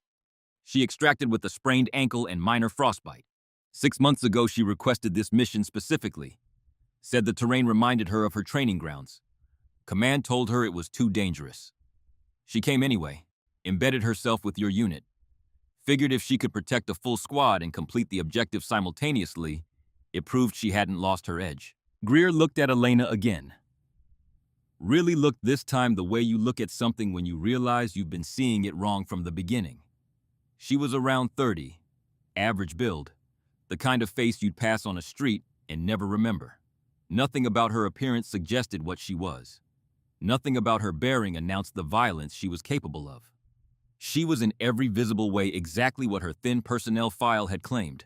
A corporal, a designated marksman, a footnote. And that was the most terrifying thing about her. "Why didn't she tell us?" Dowdett asked. "We could have positioned her differently, used her better." "She doesn't need to be used differently, Lieutenant. And she didn't tell you because that's not how she operates. Viper doesn't command, doesn't stand in the spotlight. She shows up when everything is about to fall apart, takes the shot no one else can make, and disappears before anyone thinks to thank her." Beckett, who had been silent through all of it, spoke for the first time. "Is she even human?" The radio laughed, a short, startled sound that felt alien in the middle of so much white silence and recent death. "She'd tell you she's just a soldier doing her job. But I've seen her file. I know what she's capable of. Human, probably. But she's the kind of human the rest of us are grateful exists when the world sends monsters." Elena stood. The rifle case was locked and slung across her back. She turned toward the unit for the first time since the fighting began, and her face was exactly what it had been since she joined them 2 days ago. Calm, quiet, almost bored, as if the last 20 minutes had been unremarkable. But something had shifted in the way the squad looked at her. Before she had been invisible. Now she was the only thing any of them could see. "Captain," she said, "we need to move. They'll regroup." A pause. Her eyes scanned the tree line one final time. "And we've got maybe 20 minutes before reinforcements arrive." The words landed with the force of a command, though they were spoken as a suggestion. Greer recognized the dynamic immediately. He was still the officer. She was still the corporal. But the gravity of the situation had shifted, and they both knew who was actually in charge. "You heard her," Greer said, snapping the squad back into motion. "Load the wounded. We move now. Double time." They moved. Kestrel was hauled to his feet, supported on both sides by Rawlings and Beckett. Rawlings left a trail of blood drops in the snow from his wrapped forearm and red dots on white that the storm would erase in minutes. Tierney gathered what remained of the communications equipment. Ferris distributed the last of the ammunition. Elena walked at the rear again. Rifle assembled. Scope scanning the trees behind them. The same position she had held since the beginning. But nothing about it felt the same. As they moved out, Ferris fell in beside Dowdett and spoke in a voice barely above a whisper. "Did you see that second shot through the log?" Dowdett nodded slowly, her eyes still fixed on the woman walking behind them.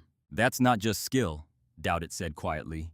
"Viper isn't a call sign, it's a warning." They had covered 300 meters when Elena stopped. She held up a fist. The universal signal. Everyone froze. 12 soldiers locked in place, weapons raised, eyes searching the snow for whatever she had seen. Elena was motionless, her head tilted slightly the way a predator's does when it catches a scent. She wasn't looking at the tree line. She was listening. Past the wind, past the snow hitting fabric and stone, past the ragged breathing of exhausted soldiers. She heard what none of them could. Movement, organized, disciplined, coming from the northeast. Kaz was not dead, and he was coming back. Casimir had survived because of a tourniquet and a sergeant named Petrov, who had spent 9 years as a combat medic before switching to the side that paid better. The tourniquet went on in under 40 seconds, cinched above the ruin of Kaz's left shoulder, cutting blood flow to a stump that had stopped being an arm and started being a wound. Petrov packed the exposed tissue with hemostatic gauze, wrapped it in a compression bandage, and injected enough morphine to kill the worst of the pain without dulling the mind behind it. Kaz was conscious in 90 seconds, speaking in 2 minutes, issuing orders in 3. The morphine softened the edges of the world, turned the screaming white of the storm into something almost bearable, but it did not touch the thing burning in the center of his chest. That heat had nothing to do with chemistry. It was recognition. He had been outshot. Not outfought, not outmaneuvered in any way his training could explain, but beaten at the one thing he had believed with the absolute certainty of a man who had tested the belief 1,000 times that no one in these mountains could do better than he could. A woman, 300 meters away, through a blizzard. 2 shots, 1 kill, 1 catastrophic wound. Through a log, he had dismissed her. They all had. And that dismissal had cost them their commander, cost Kaz his arm, cost 15 of their 40 men the will to keep fighting. The remaining 25 had scattered into the tree line when Volkov fell, driven by the primal instinct of soldiers who suddenly found themselves in a fight with no leader and no plan. Kaz gathered them in 7 minutes. Not all of them. Some had run too far too fast, melting into the storm with no intention of returning. But 15 answered when he called. 15 men who were afraid, disorganized, missing their commander, but still professional enough to recognize that a man giving orders was better than no man giving orders. Even a man with 1 arm. Kaz leaned against a tree, his right hand gripping a compact assault rifle he'd taken from a soldier who no longer needed it. The Dragunov was gone, buried in snow somewhere near Volkov's body. It didn't matter. The Dragunov was a precision weapon designed for distance, for the kind of patient-calculated shooting that required 2 hands, a stable platform, and time. None of those things existed anymore. What existed was this. The Americans were moving southeast. He could track them by sound, by the disturbance their passage left in the snow, by the occasional crack of a branch under a boot. They were slow, burdened by wounded, exhausted by cold and combat. Their extraction point was somewhere to the south, which meant they would follow the valley floor, which meant he knew where they would be. And he knew something else. Something that changed the equation entirely. He knew what the woman was. Not her name, not her file, not her history. But he knew what she could do because she had done it to him. She was a precision shooter of extraordinary skill, operating with a bolt-action rifle that gave her devastating power at range, but made her vulnerable at close quarters. A bolt-action rifle fired 1 round at a time. Between each shot, the shooter had to cycle the bolt, eject the spent casing chamber, a new round reacquire the target. In ideal conditions, a skilled operator could manage that cycle in 2 to 3 seconds. 2 to 3 seconds was an eternity in a close-range firefight. At 300 meters, she was untouchable. At 200, dangerous. At 100, still lethal, but far less dominant. At 50 meters, with multiple targets moving fast from different angles, the advantage shifted entirely. A bolt-action rifle against a squad of men with automatic weapons at close range was a mismatch that no amount of skill could overcome. The solution was simple. Don't fight her at her distance. Fight her at yours. Listen to me, Kaz said to the 15 men gathered in the trees. His voice was steady, stripped of everything except command. The morphine helped, but it was more than that. Pain had a way of clarifying things, of burning away everything that wasn't essential. The woman with the long rifle is the threat, not the soldiers. The soldiers are tired, low on ammunition, and moving slow. The woman is the reason the colonel is dead. She is the reason we are here in the trees instead of standing over their bodies.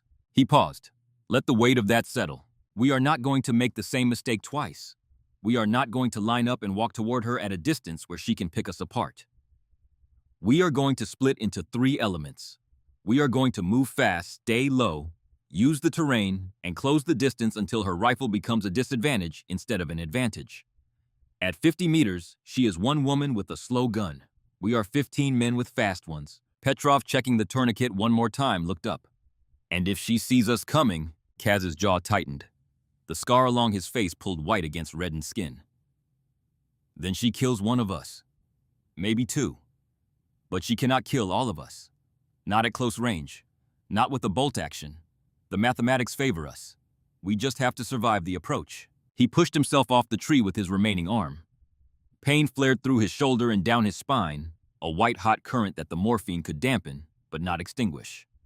He absorbed it, converted it to fuel, redirected it toward the cold, calculating place in his mind where tactical problems lived. Move in 3 minutes. No radio communication. Hand signals only. She found the colonel by tracking our radio traffic. She reads command structures. She knows how we think. So we stop thinking like a unit and start thinking like wolves. 15 men checked their weapons, pulled balaclavas tight, and prepared to move back into a storm they had been grateful to escape from 5 minutes earlier. Kaz led from the front, one-armed, bleeding through his bandage, running on morphine and rage, and the particular kind of fury that only comes from being humiliated by someone you never saw coming. He had underestimated her once. He would not do it again. 300 meters to the southeast, Elena Calloway held up her fist, and 12 soldiers stopped breathing. She listened. The wind carried fragments of sound that meant nothing to untrained ears. Snow compacting under weight. The faint metallic click of a magazine being seated. A branch bending under pressure that wasn't wind. She processed the data, triangulated the direction, estimated the number of personnel based on the density of sound, and felt something she had not felt since the bell tower in Syria. The cold recognition that she was no longer the hunter. She was the hunted. "Captain," she said, her voice low and even. "They're coming back. 15, maybe more." 3 groups spreading wide, approaching from the northeast, east, and southeast. Greer stared at her. "How can you possibly know that?" "I can hear them." He opened his mouth to argue, then closed it. 20 minutes ago, he would have questioned her. Now, after watching her do what she had done, questioning Elena Calloway felt like questioning gravity. "What's their play?" he asked instead. "They're closing the distance. They know what I'm carrying. A bolt action is a liability under 100 meters against multiple fast-moving targets. They want to get close enough to neutralize my advantage." She paused. Her eyes moved across the terrain with the calm precision of a woman reading a book she had read many times before. "Whoever is leading them knows what he's doing. He's adapting. The first attack was a hammer. This one will be a scalpel." Greer felt the weight of command settle back onto his shoulders. Heavier now, because now he understood what was at stake. Not just 12 lives, not just a mission, but the life of a woman who, according to the voice on the radio, was considered a national asset of incalculable value. "What do you need?" he asked. Elena looked at him, and for the first time since he had met her, something shifted behind her eyes. Not fear, not uncertainty, something more surprising. "Gratitude. I need you to fight," she said simply. "Not for me, with me. I can't do this alone, not at close range. I need your rifles, your fire, your willingness to stand when everything says run. Can you do that?" Greer looked at his squad. 12 soldiers, half of them wounded, all of them frozen, running on empty in every way that mattered. He looked at Douthit, who nodded once without hesitation. At Ferris, who chambered around and said nothing. At Beckett, who simply checked his magazine and shifted into a firing position. At Tierney, 23 years old, hands shaking, jaw-set eyes that said she was terrified and would fight anyway. "We can do that," Greer said. Elena nodded.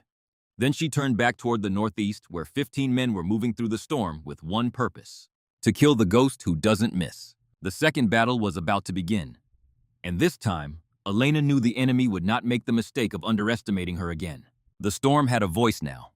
Not the howling it had carried for hours, which was constant and therefore ignorable, but something beneath it. A rhythm, a pulse.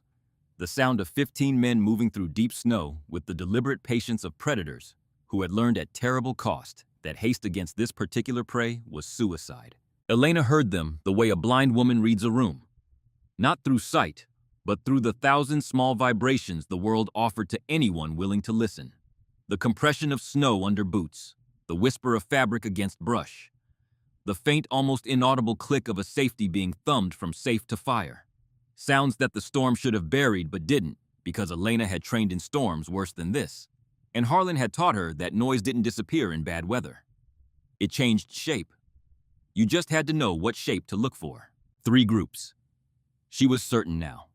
5 men approaching from the northeast, moving in a shallow arc designed to flank.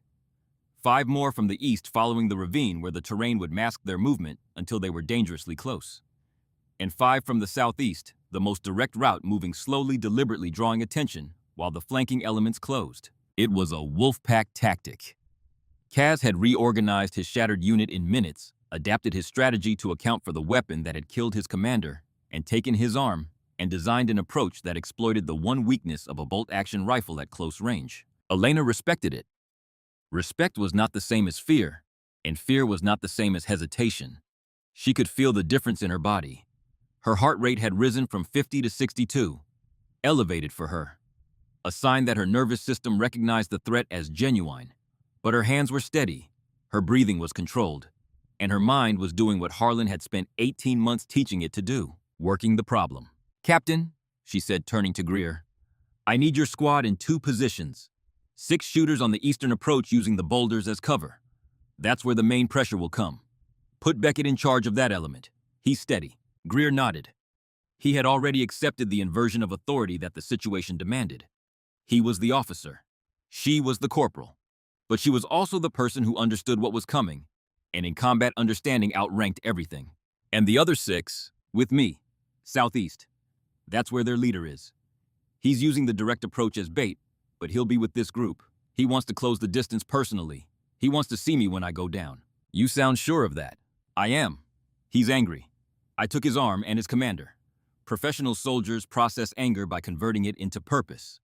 His purpose right now is to kill me face to face. It's a weakness, but it makes him dangerous because he won't stop. Elena paused, looked at the soldiers around her. Exhausted, frozen, wounded, running on fumes, and whatever stubborn refusal to die lived at the bottom of the human spirit. "This fight will be close," she said. "Under 100 meters. My rifle is a liability at that range against multiple targets.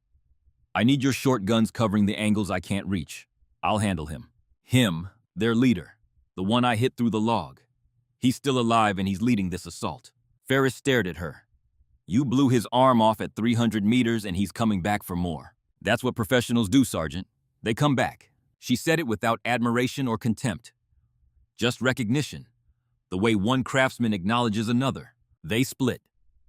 Beckett took Rawlings, Tierney, and 3 others to the eastern position, settling behind the boulder line with overlapping fields of fire into the ravine. It was a good position. Not perfect. Nothing was perfect in a blizzard on a mountain with 10 rounds per rifle and fingers so cold they could barely find the trigger. But it was defensible, and Beckett was the kind of soldier who made defensible positions feel like fortresses through sheer force of competence. Elena moved southeast with Greer, Douthit, Ferris, Kestrel, and 2 soldiers from 2nd Platoon. Kestrel shouldn't have been there. His hypothermia had progressed to the point where his speech was slurred, and his movements had the slow, dreamlike quality of a man whose body was shutting down around him. But when Greer tried to send him to the eastern position where the fighting might be lighter, Kestrel shook his head.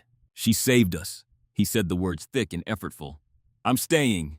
Elena didn't argue. She had seen this before. Soldiers who had been given back their lives by someone else's courage found a kind of strength that went beyond what their bodies should have been capable of. It wasn't adrenaline. It wasn't training. It was something older than both. The debt of the living to the person who kept them that way. They took positions behind a cluster of fallen pines and snow-covered rocks at the edge of a small clearing. The terrain funneled the southeastern approach into a natural corridor, maybe 40 meters wide, bordered by steep ground on both sides. Anyone coming from that direction would have to pass through it. Elena knelt behind a drift at the far end of the corridor. Rifle up, scope scanning the tree line. The snow was falling harder now, the second front rolling in as she had predicted, visibility dropping from 15 meters to 10. Then 8. The world was shrinking, compressing, squeezing the battlefield down to dimensions where a long rifle became a club, and instinct became more valuable than optics. She felt it then. The thing she had not felt since Syria. Fear. Not the paralyzing kind. Not the kind that froze muscles and emptied minds. Elena had trained past that years ago. This was a different species entirely. The fear of a professional who understood with absolute clarity that the situation had moved beyond the boundaries of her advantage. She was a distance shooter in a close quarters fight, a surgeon being asked to box. Every skill that made her lethal at 300 meters, the patience, the stillness, the precise calculation of variables across vast distances, became liabilities when the enemy was close enough to hear her breathe. The memory surfaced without her calling it. Harlan. The last day of training. Alaska. Standing in snow that reached their waists. His face carved from the same ice that surrounded them. You don't need to be a perfect machine, Calloway. No one is. Not me. Not the legends I trained before you. You just need one thing. What's that? The willingness to pull the trigger when every voice in your head is telling you it's over. When the math says you lose. When the enemy is close and your weapon is wrong and your body is failing. That's when legends are made. Not in perfect conditions, in impossible ones. What if the impossible is actually impossible? Harlan had looked at her with those ancient, unreadable eyes. Then you make it possible anyway. That's the job. That's the whole damn job. Elena settled the rifle against her shoulder and waited. The first shapes appeared at the edge of visibility. 70 meters, 65. Dark forms moving through the white, spreading wide exactly as she had predicted. 2 on the left, 2 on the right.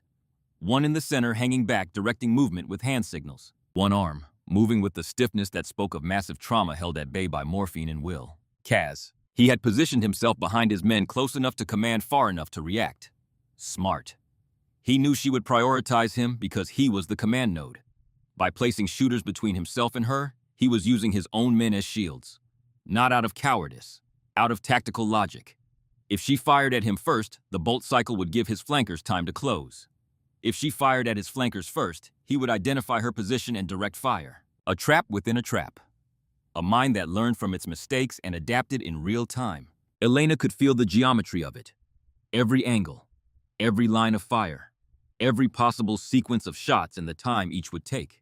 She ran the calculations not in her head, but in her hands the way a pianist sight reads a piece of music, seeing the notes and feeling the keys simultaneously. She had 5 rounds in the magazine and 1 in the chamber.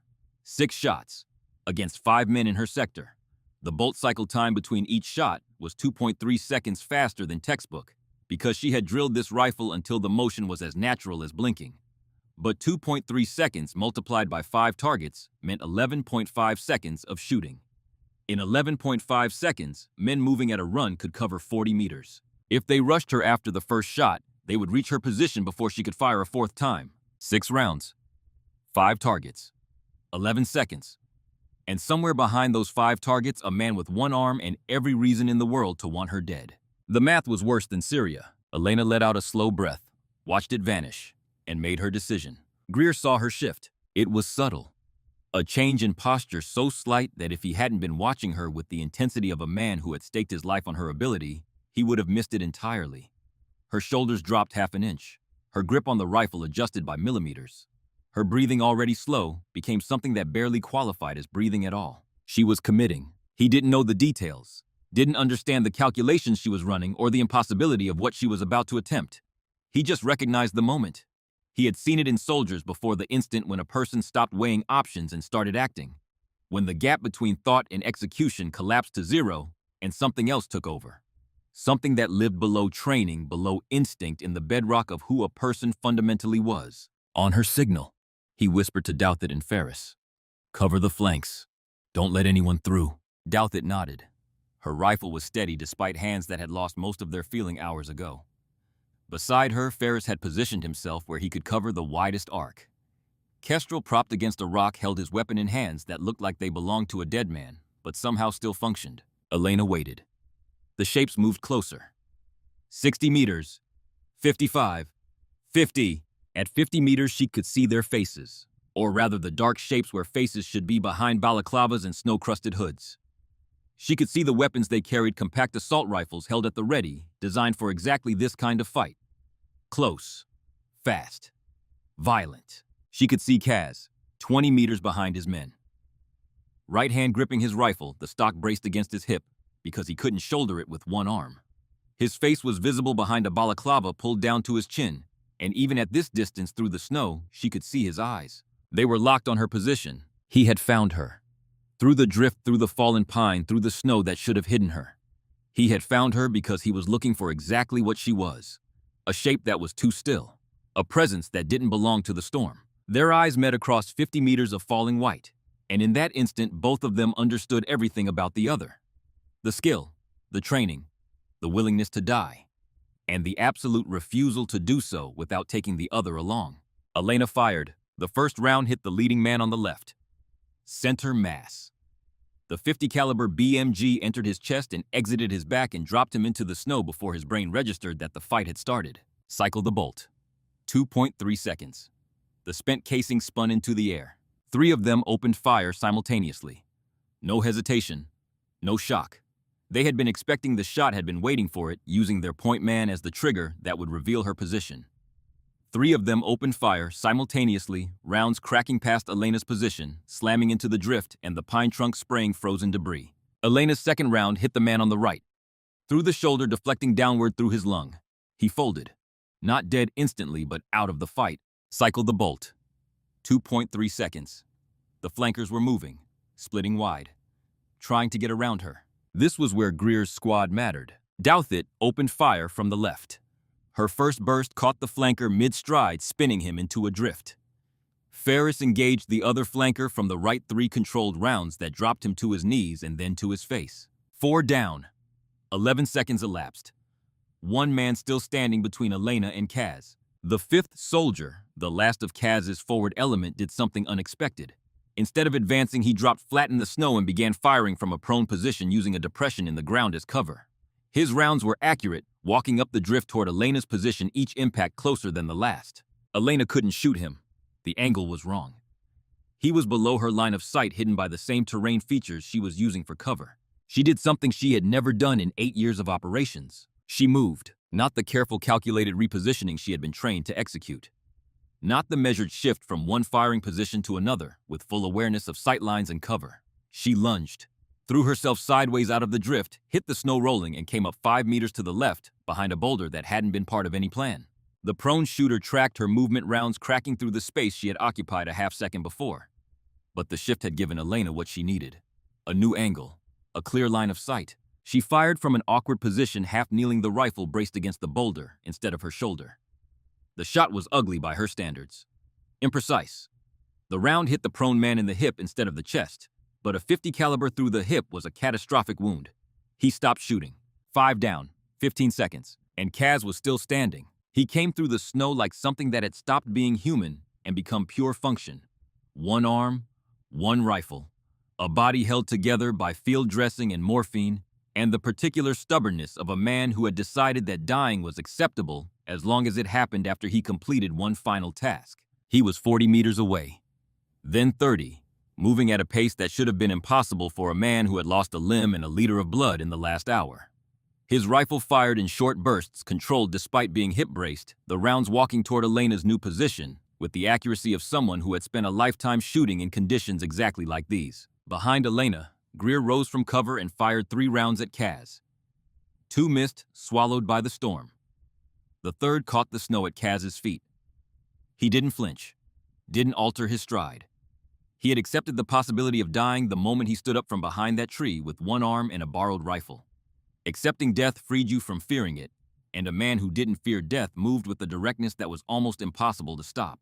Douthit fired from the flank. Her rounds came closer, one tearing fabric at Kaz's hip without breaking skin. He turned slightly, acknowledging the threat, then dismissed it. His eyes came back to Elena. Always back to Elena. She was the mission. Everything else was noise. Elena cycled the bolt. 1 round left in the magazine. She could see him clearly now. The blood soaking through his bandage, turning the white dressing dark and wet. The way his jaw was set, not against pain, but against the weakness pain tried to impose. The eyes that held no fear, no anger, no anything except the cold commitment of a professional finishing a job. She understood him. Not sympathized, not identified. Understood, the way one instrument recognizes another.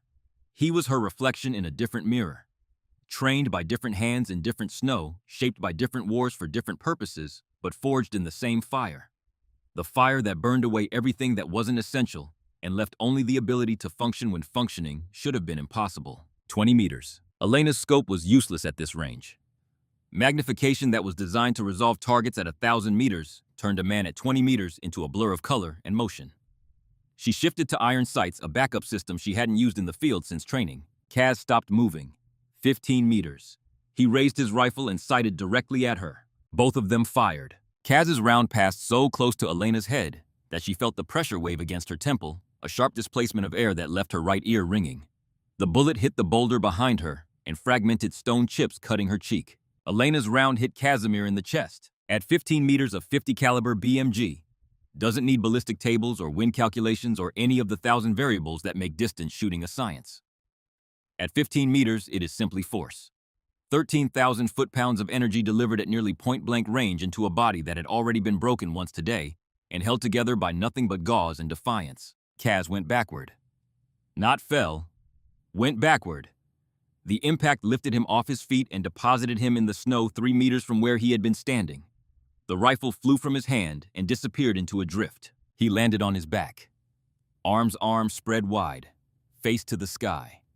Snow falling on features that were already losing the tension of life, settling into the slack neutrality of a body that no longer had a person inside it. Elena lowered her rifle. The bolt was open. The magazine empty. The chamber held nothing but the smell of burnt powder and the faint heat of a barrel that had done its work. Silence, not the absence of sound because the wind still howled and the snow still fell. And somewhere to the east, Beckett's element was still firing in short bursts, but a silence inside the silence. A space cleared in the center of the storm where 2 professionals had met and one had walked away. Elena's hands were shaking. She noticed it without alarm. Adrenaline, the body's delayed response to mortal danger. She had experienced it before. It would pass. She had ended a thing that could not be.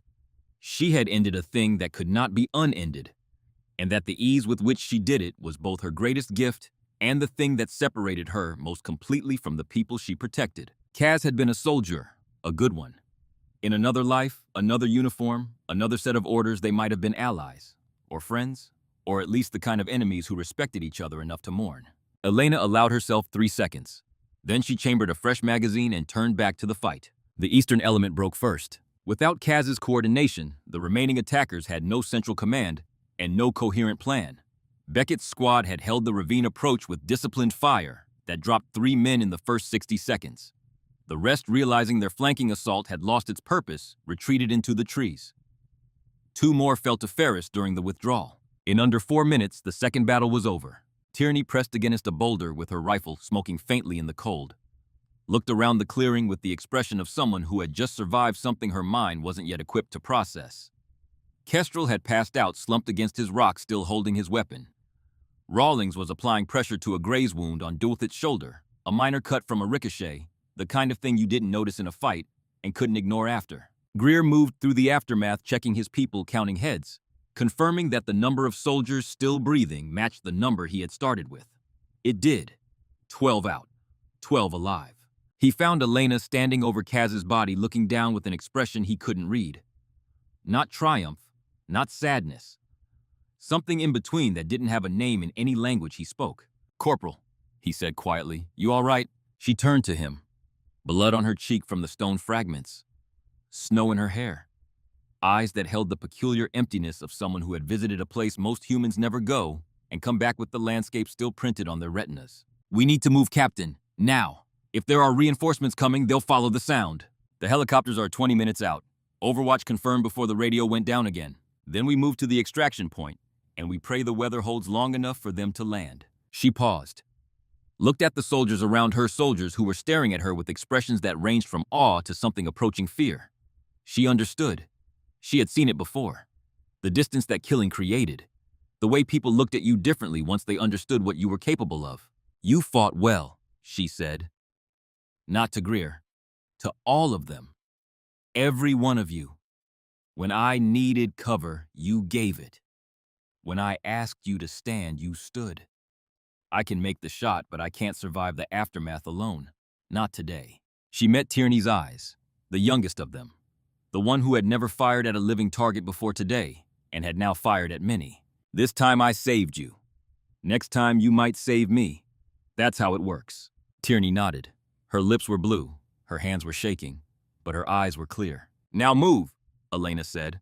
"All of you, double time." They made the extraction point in 19 minutes. The terrain opened into a flat clearing just wide enough for a helicopter to land, ringed by trees that offered minimal cover, but enough to break the worst of the wind. Elena established a perimeter by instinct, positioning shooters at compass points, rifle up scope scanning the tree line for threats that might follow them out of the mountains. None came. The enemy, what remained of them, had melted into the storm.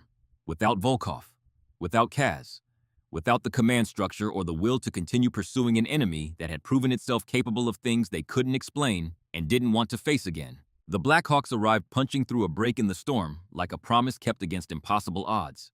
2 helicopters' rotors screaming, weapons bristling from open doors. Door gunners sweeping the perimeter with the focused intensity of crews who knew exactly who was on the ground waiting. When word had come that Viper was deployed and needed extraction, every crew on base had volunteered. The pilots were pushing limits, visibility near 0 winds, well past what any manual recommended. But some missions transcended procedure. Some names whispered through back channels and classified briefings carried enough weight to make helicopter pilots fly through weather that should have grounded them. Viper was one of those names. The wounded went first. Kestrel, unconscious now, was strapped to a stretcher and hauled aboard by medics who moved with the urgent efficiency of people who understood that minutes mattered. Rawlings followed, his arm wrapped tight. Tierney, early hypothermia setting in despite her stubbornness, was bundled in thermal blankets. The rest held a perimeter while the helicopter settled. Greer counted his people aboard one by one, maintaining the count the way he had since the first hour on the mountain. 12 out, 12 coming home. Elena approached last. She drifted naturally to the rear again. Rifle assembled, scope tracing the tree line. The enemy hadn't returned, but absence of evidence was not evidence of absence, and Elena had survived 8 years by never confusing the two. A crew chief, a warrant officer named Jackson, who had flown cover for classified operations before, and recognized the rifle case on Elena's back from briefings he wasn't supposed to remember, leaned out the open door. "Viper, move! We're exposed!" She ignored him. Her scope caught motion 400 meters out, half hidden in the trees. An enemy scout, likely the forward element of reinforcements. She could see him clearly. Young, cold, scared, holding a radio calling in their position. She could end him right there. 1 round. 400 meters. Difficult in this wind, but well within her capability. It would send a message. Remind them that even in retreat, even in extraction, even at the end of a fight that should have killed her, she was still hunting. But the message had already been sent. Killing that scout would be ego, not necessity. And Elena had never permitted herself the luxury of ego behind a rifle. She lowered the weapon and jogged to the helicopter. Jackson grinned as she climbed aboard. "Heard you made one hell of a shot today, Viper." "2 shots. She corrected, securing the rifle case between her knees. "Even better. Command's already talking commendations. You'll have more medals than room to wear them." Elena said nothing. She had turned down awards before. Medals meant ceremonies. Ceremonies meant attention. Attention meant records, photographs, names, and files that could be accessed by people who might someday decide she was more useful as a target than an asset. Anonymity was armor. She wore it more faithfully than any vest. The Blackhawks clawed upward through the snow, banking hard as they pulled away from the mountain. Through the open door, Elena watched the battlefield shrink beneath them. The dark stains on the white where blood had been spilled. The scattered fighting positions. The tree line where 40 men had entered believing numbers guaranteed victory, and fewer than 20 had left knowing they were wrong. The mountain didn't care. It never did. It would receive the next storm and the next soldiers and the next fight with the same indifference it had shown this one. Snow would bury the shell casings and the blood and the bodies of men whose names would never appear in any newspaper.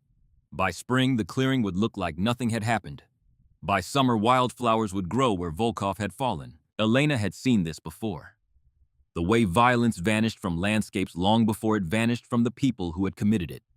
The mountains healed. The shooters didn't. Not really. They just learned to carry the weight in ways that didn't show. Across from her, Greer sat strapped in, watching her with an expression balanced between awe and unease. "Viper," he said carefully, "can I ask you something?" She nodded. "That shot at Volkov. 300 meters in a blizzard. He was moving, giving orders. I didn't even see him through the snow. How did you find him?" "I didn't," Elena said. "Not visually. The snow was too thick." Greer frowned. "Then how?" "I knew where he would be.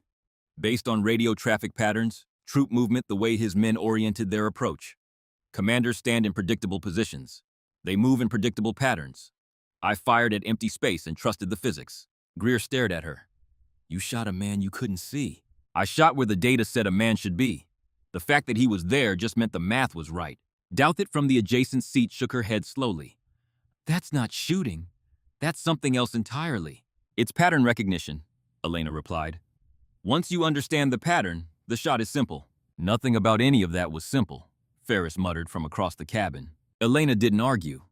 There was no point.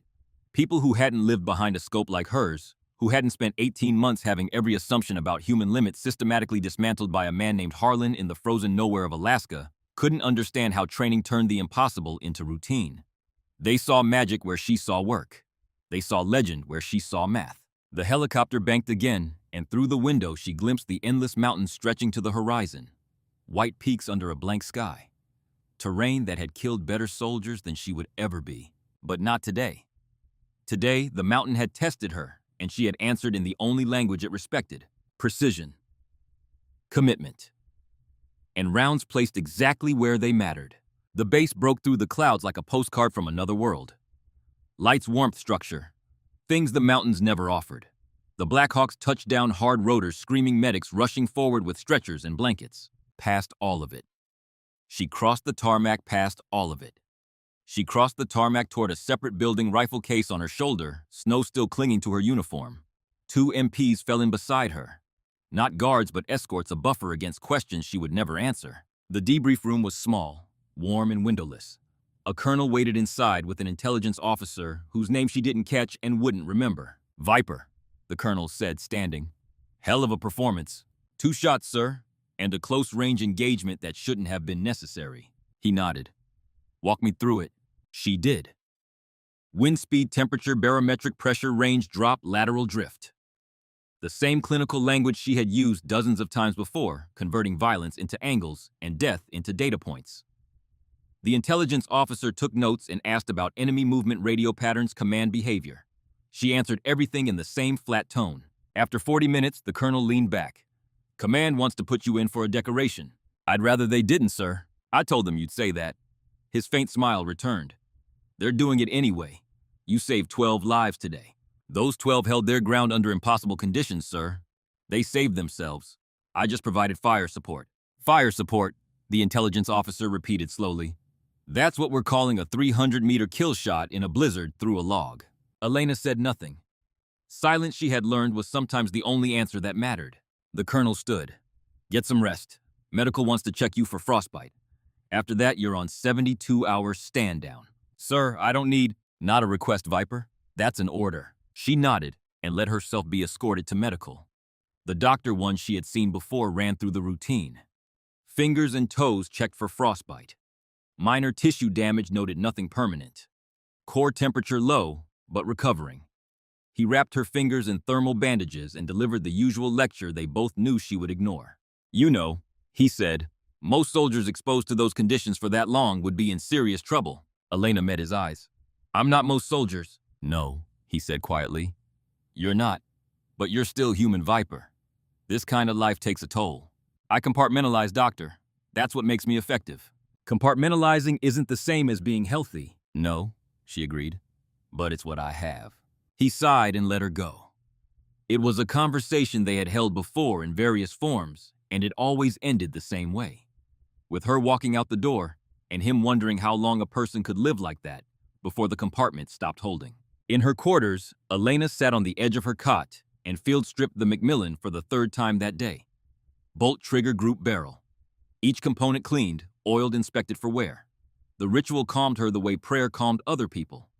Repetitive, precise, requiring just enough focus to keep the mind from wandering to places it didn't want to go. Your rifle is the most honest relationship you'll ever have. She reassembled it, worked the bolt, dry fired at a spot on the wall she had memorized long ago. The break was clean. Perfect. She thought about Kaz, about the moment their eyes had met across 50 meters of falling snow, about the recognition she had seen in his face, the mirror image of her own commitment, and what it meant that she had ended it. She thought about Tierney, 23 years old, hands shaking, jaw set, firing at men who wanted to kill them. About the courage that took. Real courage. Not the absence of fear, but the decision to act in spite of it. She thought about Harlan. She hadn't spoken to him in 2 years. The last communication had been a letter handwritten, delivered through channels so classified that neither of them could acknowledge it existed. He had written 4 sentences. Heard about the Caucasus operation. 6 days alone in those mountains. You've passed everything I ever taught you. Now teach yourself the rest. She hadn't understood the last sentence then. She was beginning to understand it now. Harlan had given her the skills to survive. The rest, the part about living with what survival cost, he couldn't teach because he hadn't figured it out himself. That was the work that remained. The work that would take longer than any mission and require more courage than any shot. The rifle case sat open on the floor. She reached into the pocket sewn into the lid, a pocket no one else knew existed, and pulled out a folded photograph. Worn at the creases, faded by time and handling. A picture of a lean, weathered man standing in snow coffee in hand, staring at the camera with eyes that gave nothing away. On the back in handwriting, she knew as well as her own 3 words. Trust the work. She held the photograph for a moment, then folded it carefully and put it back. A knock on the door. She opened it to find Greer standing in the hallway, still in his field uniform, 2 cups of coffee in his hands.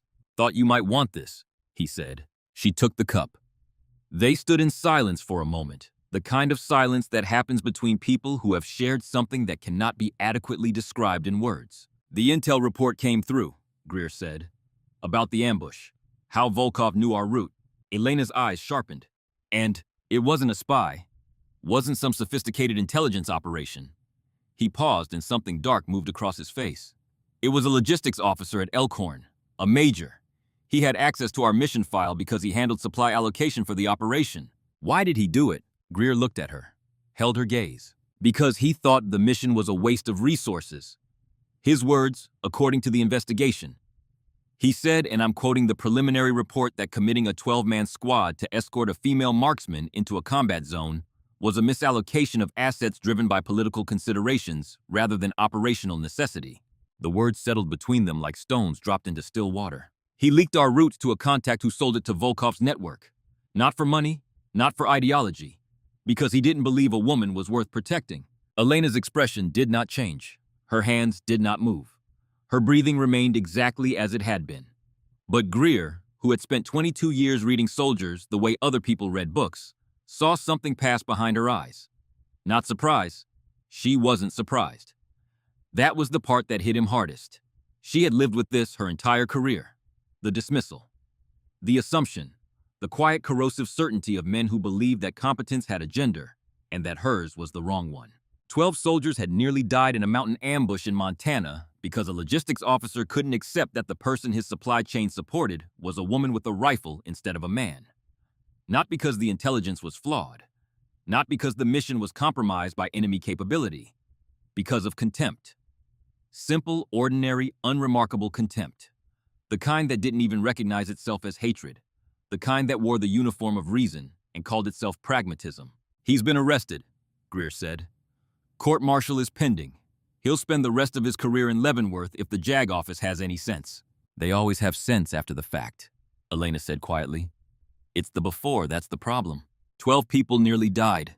Greer said, his voice low, and waited with something that might have been shame on behalf of the institution they both served. Because one man couldn't accept that the best shooter in the United States military is a woman.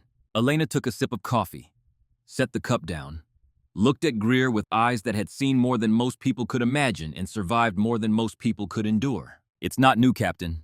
It won't be the last time. And it doesn't change what I do or how I do it. Doesn't it make you angry? She considered the question honestly. It makes me tired. Anger is a luxury. Tiredness is data. I process it and I move. Greer shook his head. You're something else, Corporal. I'm a soldier, sir. Same as you. Same as Tierney and Ferris and Beckett and Kestrel. I just have a longer rifle and more practice using it. He left. She closed the door, sat back on the cot, stared at the ceiling. Outside, snow began falling again.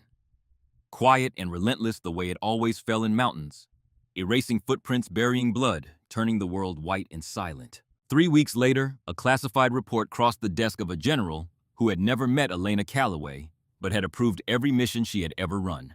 It detailed an operation in terrain so brutal that 2 prior teams had failed attempting it. Remote, high altitude, winter conditions that the brief described with clinical understatement as severe. At the bottom of the report was a single line. Objective achieved. 1 shot. 0 casualties. The general read it twice, shook his head, and locked it away behind 3 levels of clearance. In the margin, he had written one word in red ink. Impossible. Someone later had crossed it out and written another word beside it in neat, unhurried handwriting. Not for Viper. Somewhere in the world, in mountains no one would ever name. Elena Calloway knelt in the snow. Her rifle rested across her knees. Her scope tracked a distance most shooters would never attempt. The wind came from the north, cold and sharp, carrying data she read the way other people read faces. Around her, the kind of silence that only exists in places where humans are not welcome. No roads, no engines, no voices, just wind and snow and the vast, indifferent patience of terrain that would outlast every war ever fought on its slopes. She had been in position for 11 hours. Her body had long since passed through discomfort into the numb equilibrium that came from years of practice. Core temperature managed, heart rate controlled. Muscle groups rotated through micro-movements designed to prevent cramping without creating visible motion. The discipline of stillness, the craft of waiting. Somewhere below her, a target moved through a valley that intelligence said he would cross between 0600 and 0900. 3 hours of window. 3 hours of lying in snow, watching reading wind, calculating and recalculating the variables that would determine whether a bullet fired from this ridge would arrive at the exact point in space where a man's chest happened to be at the exact moment the round got there. Most people would call it impossible. The distance, the wind, the cold, the solitude, the weight of what she was about to do, and the certainty that no one would ever know she had done it. Elena didn't call it anything. She didn't need to. It was the work, Harlan's word. The only word that mattered. She let out a breath, watched it vanish into the frozen air, and prepared to do what everyone said could not be done. Again. As she always had. As she always would. Behind her, soldiers who would never learn her name were about to live because of a single round placed exactly where it needed to be by a woman who had made a career of refusing to accept the word impossible. The snow kept falling, erasing every trace that she had ever been there at all.